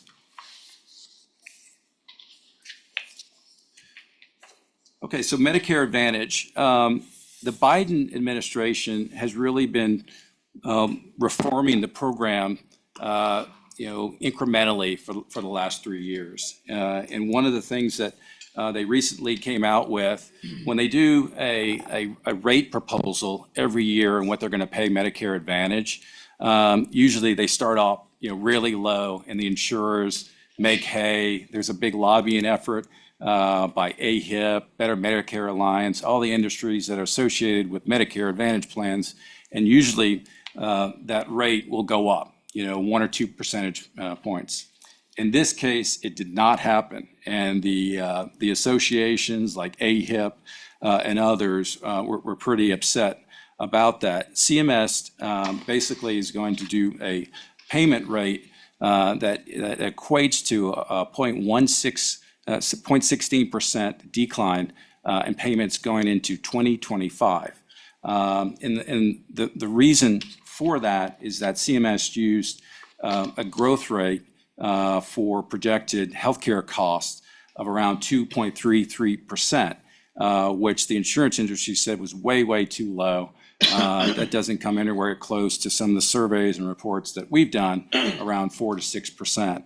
So what does this mean for the Medicare Advantage program going into 2025? So a lot of the associations and plans have said, well, given this cut, we may have to cut, extra benefits like gym membership, silver sneakers, dental, vision, and we may have to pull out of counties where we offer, some of these plans, to deal with it. So there was sort of a fallout, with the market. Humana last week, during an earnings call that they did, the CEO said that they would, are likely to reduce benefits and pull out of counties, what some of the associations are saying. So it'll be interesting to stay in tune to see how the MA plans adjust for this. CMS will say, hey, we're paying you hundreds of billions more than we did last year. So they don't really, see the sky falling as much as the insurers do. So I just wanted you to kind of be aware of that, and we'll kind of see how the market reacts to that. This goes into effect for 2025 plan year. Next slide, please. So another thing, when I started doing healthcare work maybe 15 years ago, I want to say it was like 15 million beneficiaries that are in MA plans. Most people were in traditional, Medicare. And if you look at the numbers today, there's about 60 million Medicare beneficiaries that are in Part A and Part B. Of that, about 30.8 million are in the Medicare Advantage program. It has just, skyrocketed. Yeah, but that's because they've been advertising so much for that Medicare. Exactly right. That's exactly right. You got Joe Namath. I mean, who could say no to Joe Namath? And others that are on TV, spending all this money to market. So because of the marketing issue that you just talked about, the Biden administration recently finalized some changes to sort of neuter some of the aggressive marketing in MA plans. A lot of health plans, like in the commercial sector, they have brokers that they use. MA plans or commercial plans too, they have brokers. Some get paid more to steer you to a certain plan. So CMS says, no, you can't do that. You need to have a fixed amount that you get that'll pay for your services to send them to a plan.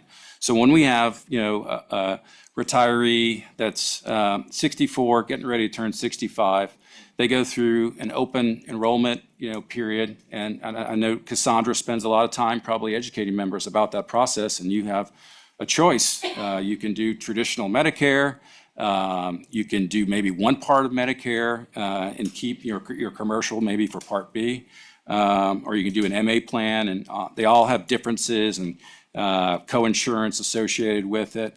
But Medicare Advantage, has the advantage of having, certain extra benefits like dental, like vision, like gym memberships, silver sneakers that are very popular with seniors as well.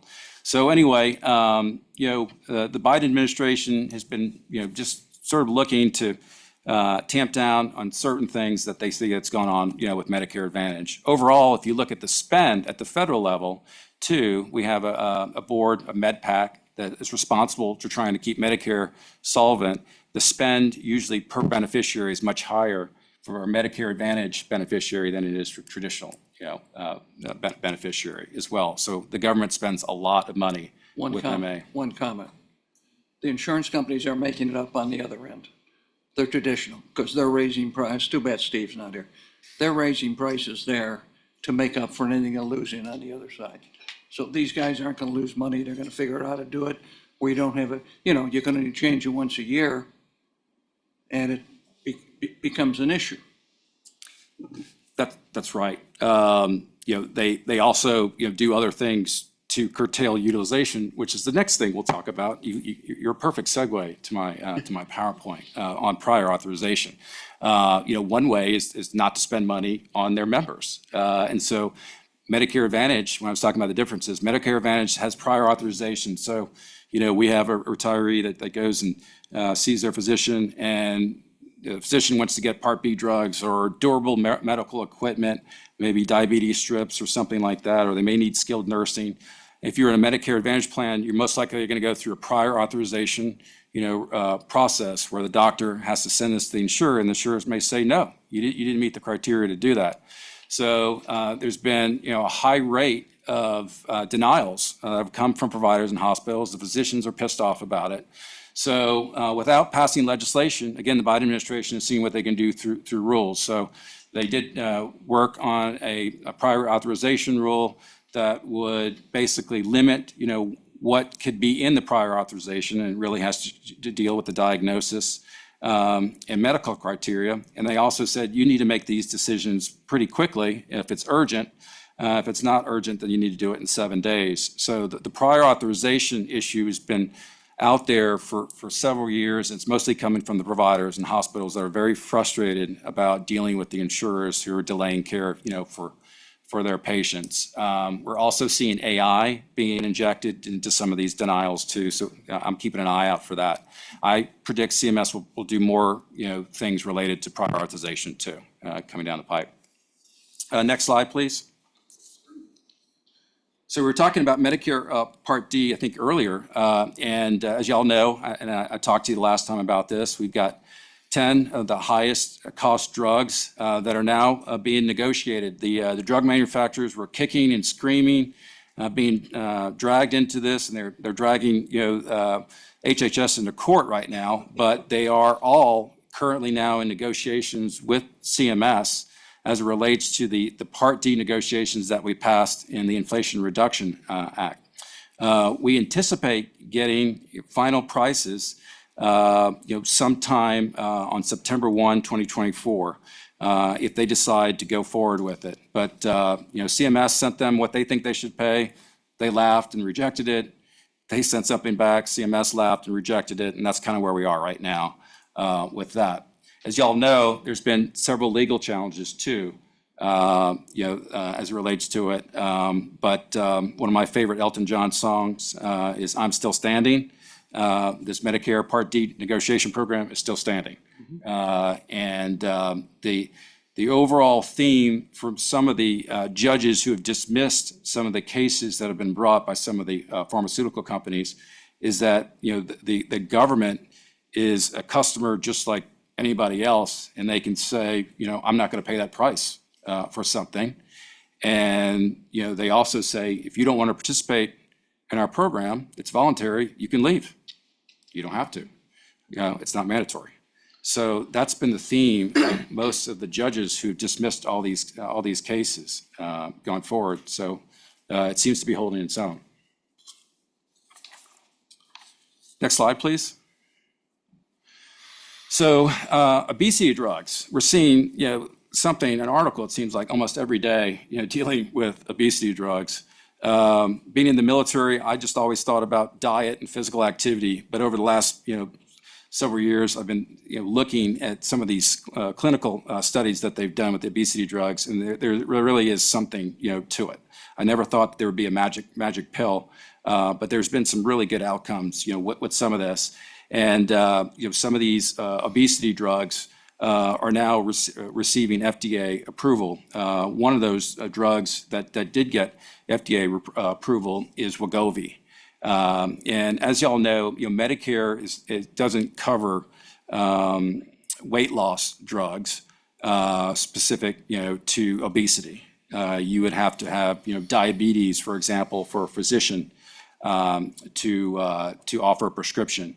But FDA looked at Wegovy, which is one of 3 GLP-1s, and said Wegovy is having, great results as it deals with cardiovascular issues, so heart disease and strokes. So the FDA approved it, to also treat those diseases. So as a result, Medicare looked at it and said, we're now going to cover Wegovy if you are obese, and obesity is technically a 30 or above BMI, and you've had a prior health issue, cardiovascular heart disease issue, or stroke. Health plans, you can now cover Wegovy. So what does that mean right now? So the Part D plans are not allowed to increase premiums, when you already have a plan in place, for the calendar year. So some plans are holding off right now for coverage. Some are. A couple of plans are. I know like Elevance, Kaiser, and CVS have decided that they're going to cover Wegovy in Medicare. So this is something that I think all of them are grappling with. The cost associated with Wegovy is about $1,300 a month. It's administered by a pen. You do it. You inject yourself, with it.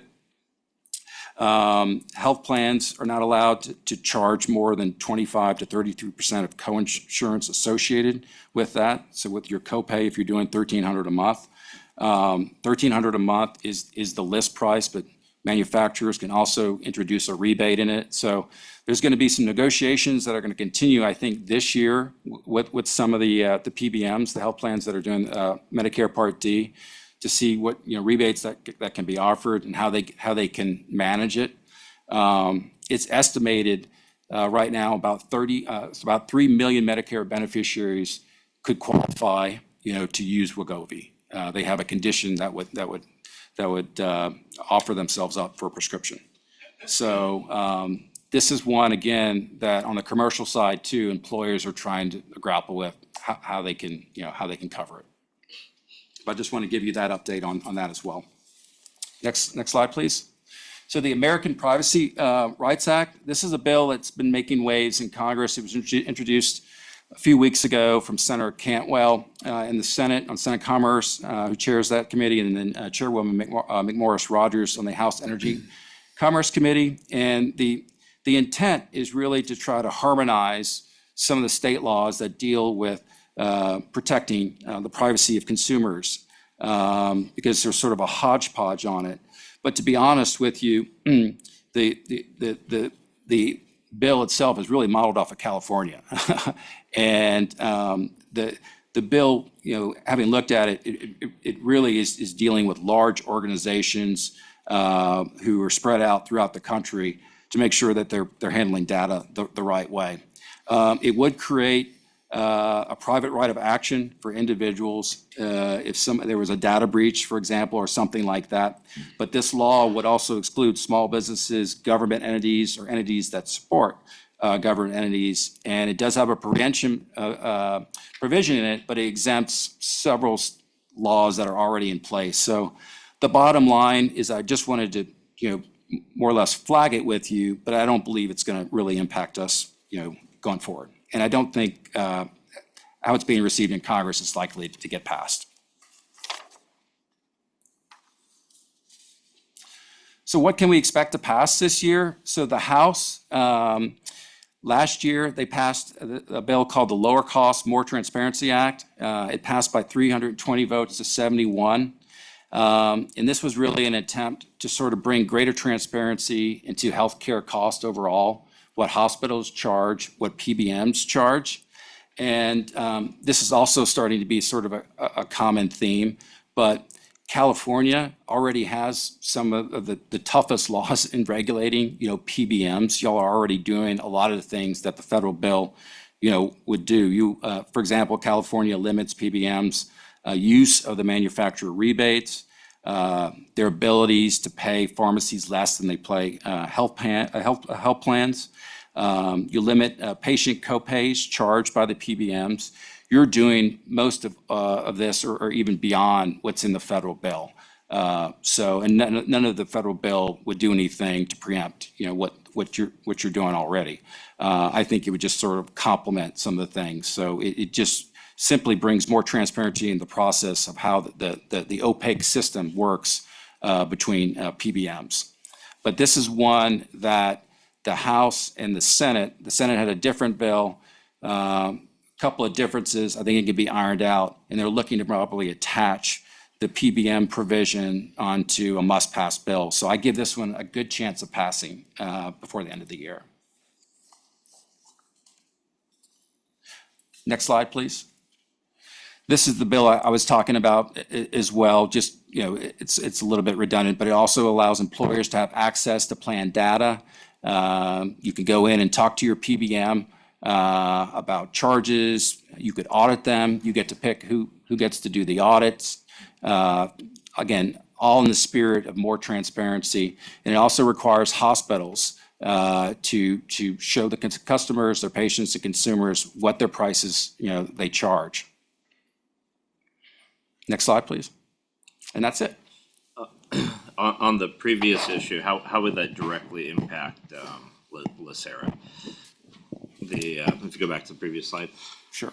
So on this access to plan data, how would that impact us? Do we already have this? So is this not really impact us, or will we have additional access, and how will that apply to us? So on the employer access to the plan data, it would depend on the contracts that you have in place. Maybe Cassandra could help. Yeah.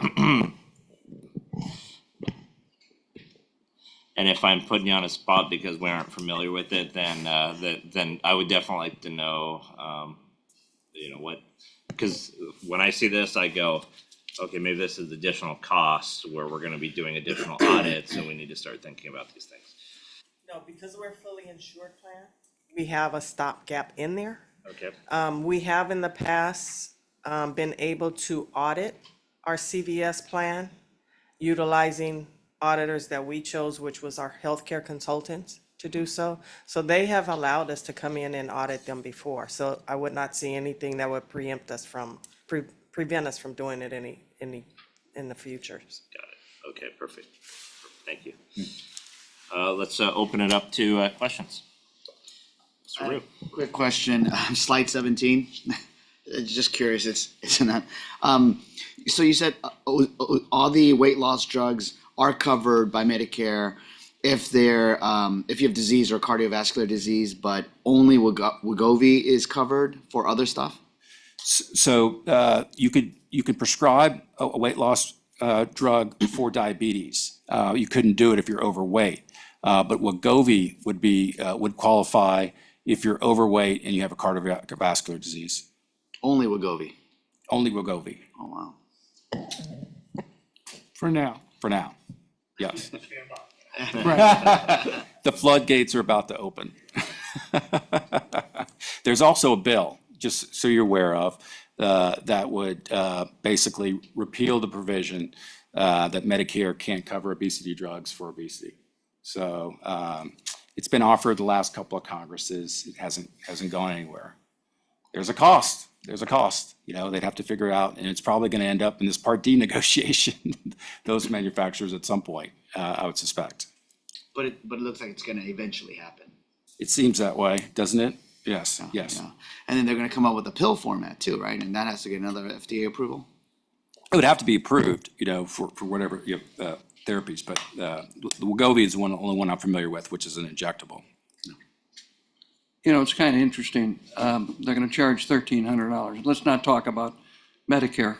Let's talk about just regular. And you've got kids that are 25 years old that are 60 pounds overweight. And if they charge less money, more people could afford to use it, and they get their money back. When they charge so much money, how the hell are they going to get their money back when people can't afford to spend $1,300 a month? They can't even buy food now. Mm-hmm. So I don't know what, I know what the manufacturer, I guess I don't know what do you know who manufactures that? Don't worry. Well, it's the pharmaceutical, that's Yeah, the pharmaceutical industry, right? That's why, there's a supply and demand, so they actually, there's plenty of people paying that 1,300. That's why there's No, that it's equity not on issue here. of, that's why Medicare and Medi-Cal is so important, because if you're low income, you can't afford it, but if you're high income, you can. Yeah, but that's a very small percentage. Yes. Additional questions from the board? Mr. Chair, I got one, just as far as, information nomenclature, you know, on the, slide 8 with the, it's not on our watch list, but, that Senate Bill, the 4267, you know, the nomenclature of retired public safety officer. So for that, that House Bill 957, you know, for the retirement plan exclusion, when they speak of public safety officers, they're talking about all safety employees, correct? Correct. They've run into issues on the existing exclusion for dispatchers, for those who aren't in the field. And it's an unresolved issue at this point. I think most lawyers would say a dispatcher would not be included, but if you are.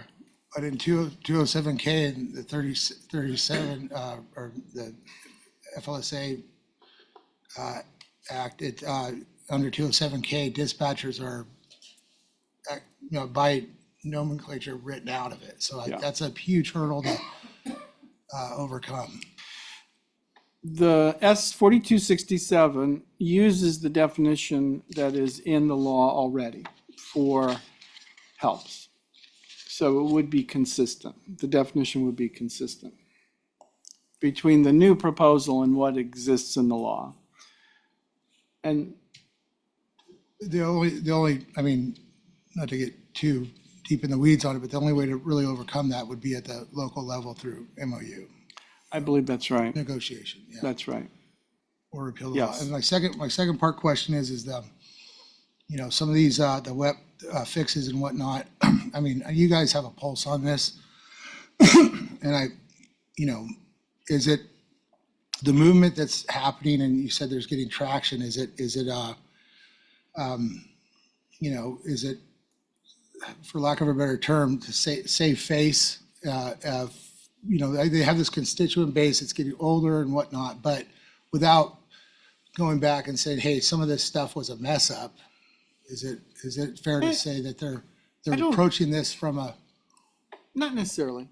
I mean, I think they're, you know, Congress can be faulted for a lot, but they will look at law that's been on the books for decades and say, well, this can be done better. And I think in the case of WEP and GPO, they're looking at it because of the intense constituent pressure. That's why they're looking at it. But I think they are coming to the realization that it's kind of a blunt instrument, and it can actually be, there's a fairer way to get at the right result, which is that everyone's benefit, FICA, non-FICA, combination of FICA, non-FICA, it provides the same benefit. So I don't think it's a face-saving exercise. It's taken much longer than it ever should have, but I do feel like they're getting to a point where they're agreeing on the fundamentals of it. I don't know, Shane, if you want to add anything. No, I think that's right. If it's okay, could I follow up with Ronald's question about the weight loss? So it's Novo Nordisk that is the manufacturer, and then Chairman Sanders on the Senate Help Committee, he did announce last week that he's going to be doing an investigation on the weight loss drugs pricing as well. So he specifically singled out Ozempic and Wegovy, and so I'm assuming those CEOs are going to have some explaining to do. You know, so we'll see where that goes, but I'll certainly report back to you on that. Did we get all the public safety questions?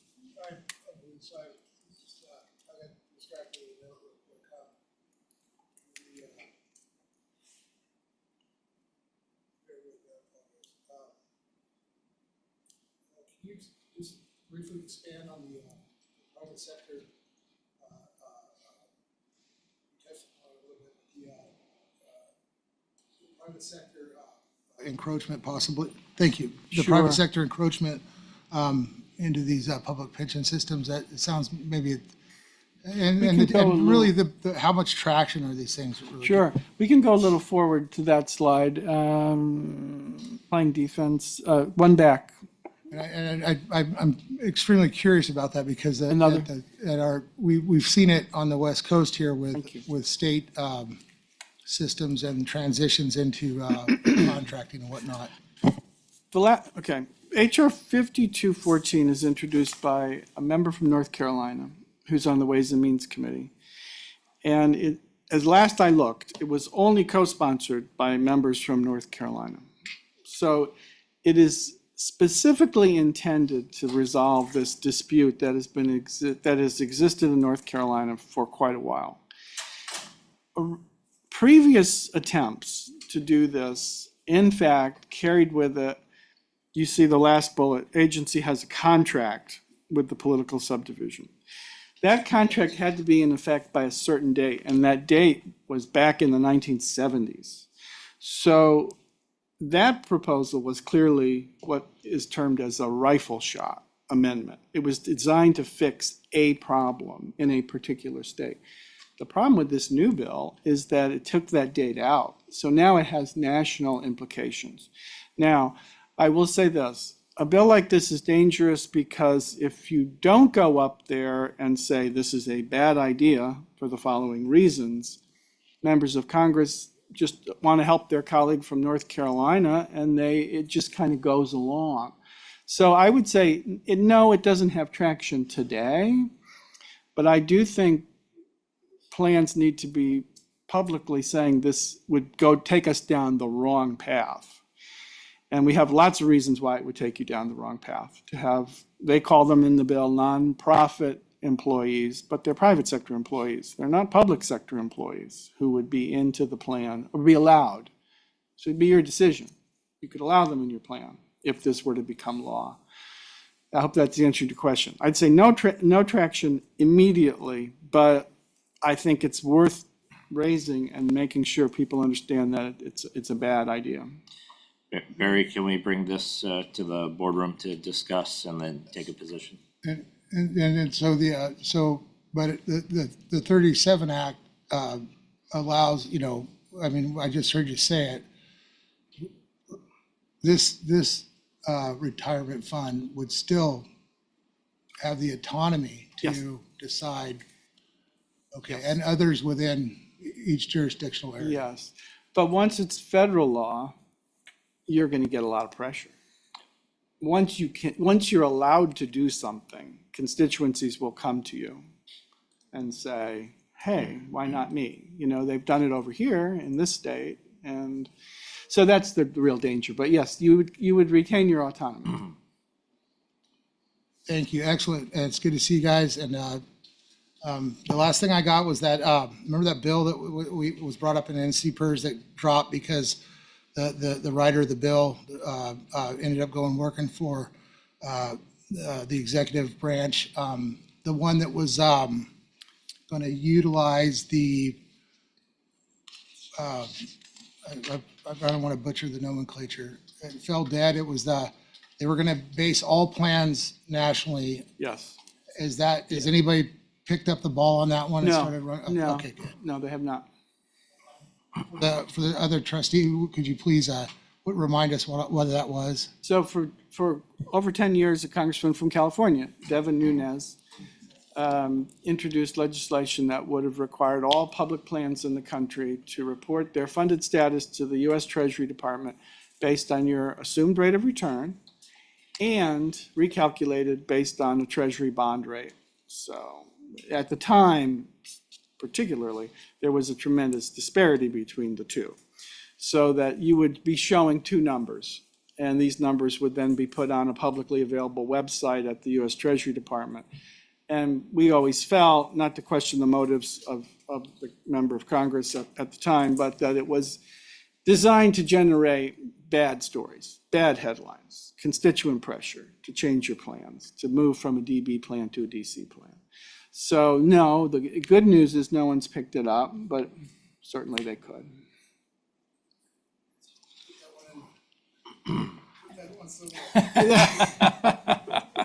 We should. Okay, and Mr. Robbins, I'm surprised that you have no comments. So I'm gonna do a mic check to make sure your mic's working. Okay. I see a thumbs up, so that's so good. Okay, I see. I said no further questions from the board. I really appreciate you making the effort to come out here and to do this presentation. It's very helpful for us in our conversations and keeps us engaged in what's going on. Thank you. Thank you. Pleasure to do it. I would make one comment, and I appreciate what you guys talking about. If you have a simple outline that you guys put together, okay, which we then can understand easily on these, with these numbers, and a 2-page or something, it would be nice for us to have that, to look at that, to review occasionally, so we can be more intelligent on this type of, in this type of We area. will work on that. Definitely, I want to add on to that as well, because there's a lot of abbreviations that I'm not familiar with, so I'm jotting down like all these things, Sure. because even though I grasp everything, I don't know exactly the acronym. Yes. So that'd be great. Thank you. We will work on that. Thank you. Perfect. Thank you very much. Let's move along.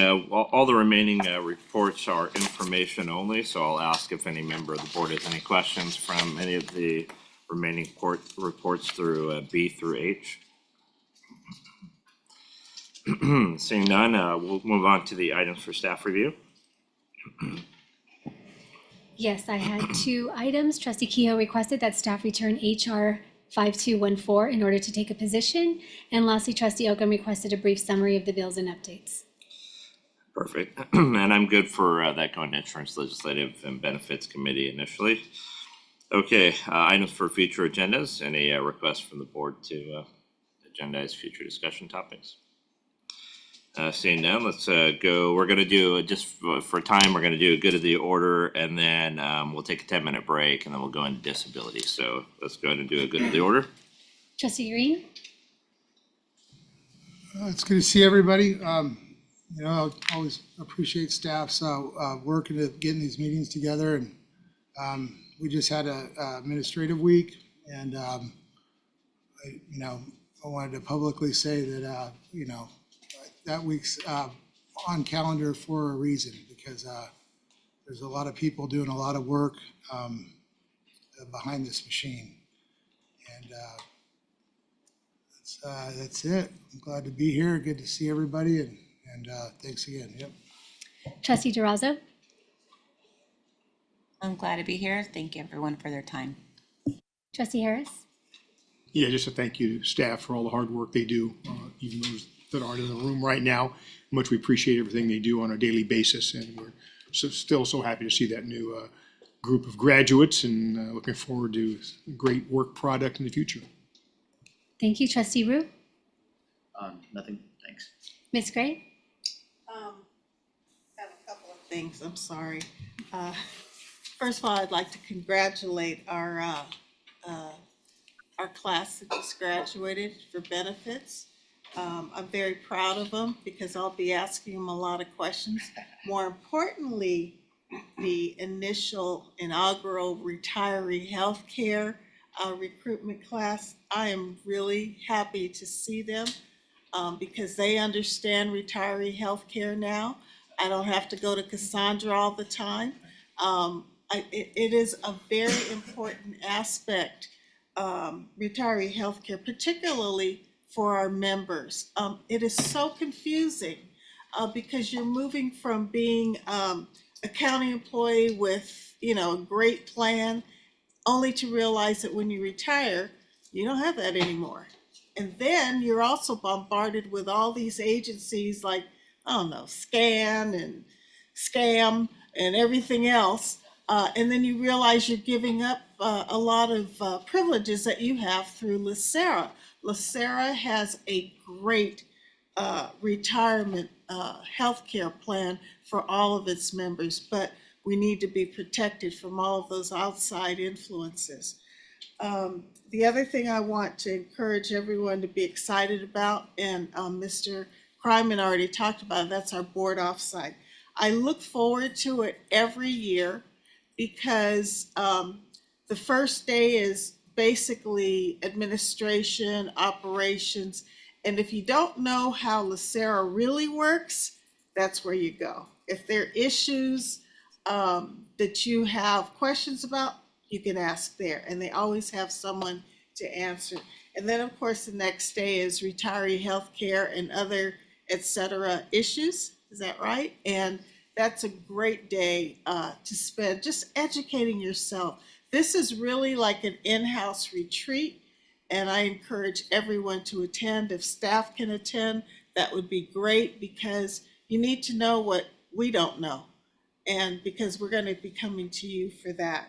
And then lastly, encouraging staff and trustees to participate in SACRS. It's the State Association of County Retirement Systems. It really helps all of the systems, including LACERA. It has a legislative arm, which Mr. Barry Liu is a part of.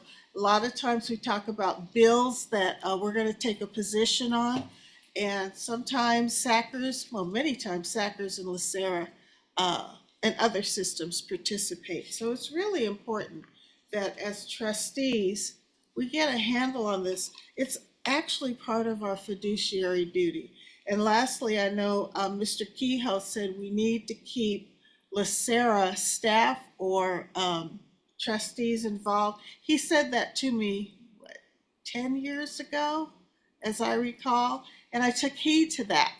And so I went from being on the bylaws committee that never did anything, that was according to our past CEO, only to find out that I had to rewrite all of the bylaws for SACRS. They go, ha, we got an attorney now.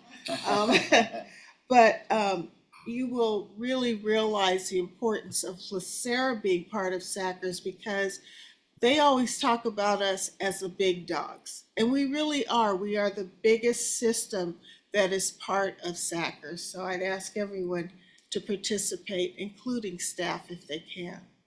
And that's it. Thank you so much. Thank you. Trustee Sanchez? I'll just acknowledge that today is May Day, really known as International Worker Day. Yes. And just to uplift all the staff that makes this place work. So thank you all for your work and your help. Trustee Ginsburg? Yes, thank you. I really enjoyed seeing the classes and seeing, like everybody said, their faces. That was a nice surprise. It'd be nice to see more folks coming through and just kind of hearing about them. And the reports are really great and comprehensive, and I agree with you. Sometimes we need a little bit of a bite-sized summary to help us kind of like as a cheat sheet to recall and ask the right questions. So that would be helpful going forward. Thank you. Trustee Oakham? Yeah, I would like to congratulate Elizabeth Ginsburg on her new position as the treasurer and tax collector of LA County. Congratulations. Yeah. The other thing I've never had a chance to do, Ted, congratulations. Since I started here, I don't know how many years ago, 10 years ago, I was always impressed with your presentations and the way you handled yourself. So good luck in the future, and keep it up. Trustee Moore? Oh, I was really impressed by the benefits staff that's being brought on. If the two young men who spoke are representative of the class, then that is going to be of great benefit to all of the employees who are going to have to go through their retirement briefings and learning and understanding how important all those retirement decisions are. There was something else, but that's about the main thing. Thank you. And Trustee Robbins, are you available? Okay. CEO Santos Kryman? Yes, thank you. I just wanted to first commit to Trustee Gray that, and the rest of the board, that the staff will be involved as SACRS and heavily involved. We're there to support our sister systems, and I know that the conversations, I actually participated in the OSERS presentations with staff, which was very, very enlightening for myself. I actually learned a a great deal. And so that synergy between us and the rest of the Searle systems is important, and we know that SACRS is a major avenue that we need to take in order to continue that partnership. I did also want to congratulate the graduating class. When I say we, I'm talking about the executive management team. We spent a lot of time with them. We would pop in at least once every 2 weeks or so. One of us would say hello, talk to them about our experiences, what our expectations are. And as you can see, they took heed to a lot of the counsel that we had given to them from the top. But they were a stellar group, quite frankly. I didn't hear one bad, negative thing about any of them. And where it really came to light in terms of the quality of the staff that we selected, and I want to congratulate Carly and her team and Laura and her team for vetting all of the candidates, was when they were actually doing member services counseling. And a lot of them, although they were partnered up, they were able to counsel our members without any involvement with the individual sitting next to them. And so it really showed how seriously they took their studies and the importance of the mission, and I think they got it. I did want to not only congratulate them, but I also wanted to highlight one of our staff, JJ Popowich, really did a tremendous job of taking hold of the training class. We've been talking about changing the training program since I got here, I think, 4.5 years ago, when we wanted to get more hands-on experience as part of the training program. And so I want to congratulate JJ for putting all that together along with Laura and Louis, who did a nice job as well, making sure that he was supported and they had all the resources they need in order to make sure that we get quality staff on board. We're hopeful that the addition of these individuals will help with the face-to-face interactions, that it'll open up the calendar, quite frankly, and when the individuals come from the other areas down into member services, we're hopeful that we'll be able to shrink that time that people have to wait in order to have an appointment. So that's really all I wanted to say. I wanted to acknowledge JJ for his efforts. I think he deserves recognition because he worked very, very hard at that. All right, so with that, thank you. Chair Hill? Great, thank you. I echo everybody's comments, and this has been a great meeting so far. I will ask the board to adjourn when we do adjourn after our closed session in honor of or memory of two deputies who excuse me, who have lost their lives recently. Freddie Flores, who passed. He was in a fire with one of our shooting ranges and was in the hospital for more than 8 months, and unfortunately he did succumb to his injuries. And also Deputy Jonathan Stewart, who's a South LA deputy who passed unexpectedly, and both of them too early in their career. So when we do adjourn, I'd ask for us to adjourn in their memory. Other than that, we will go ahead and take a 10-minute break. So let's go ahead and reconvene at 11:25 sharp. Recording stop.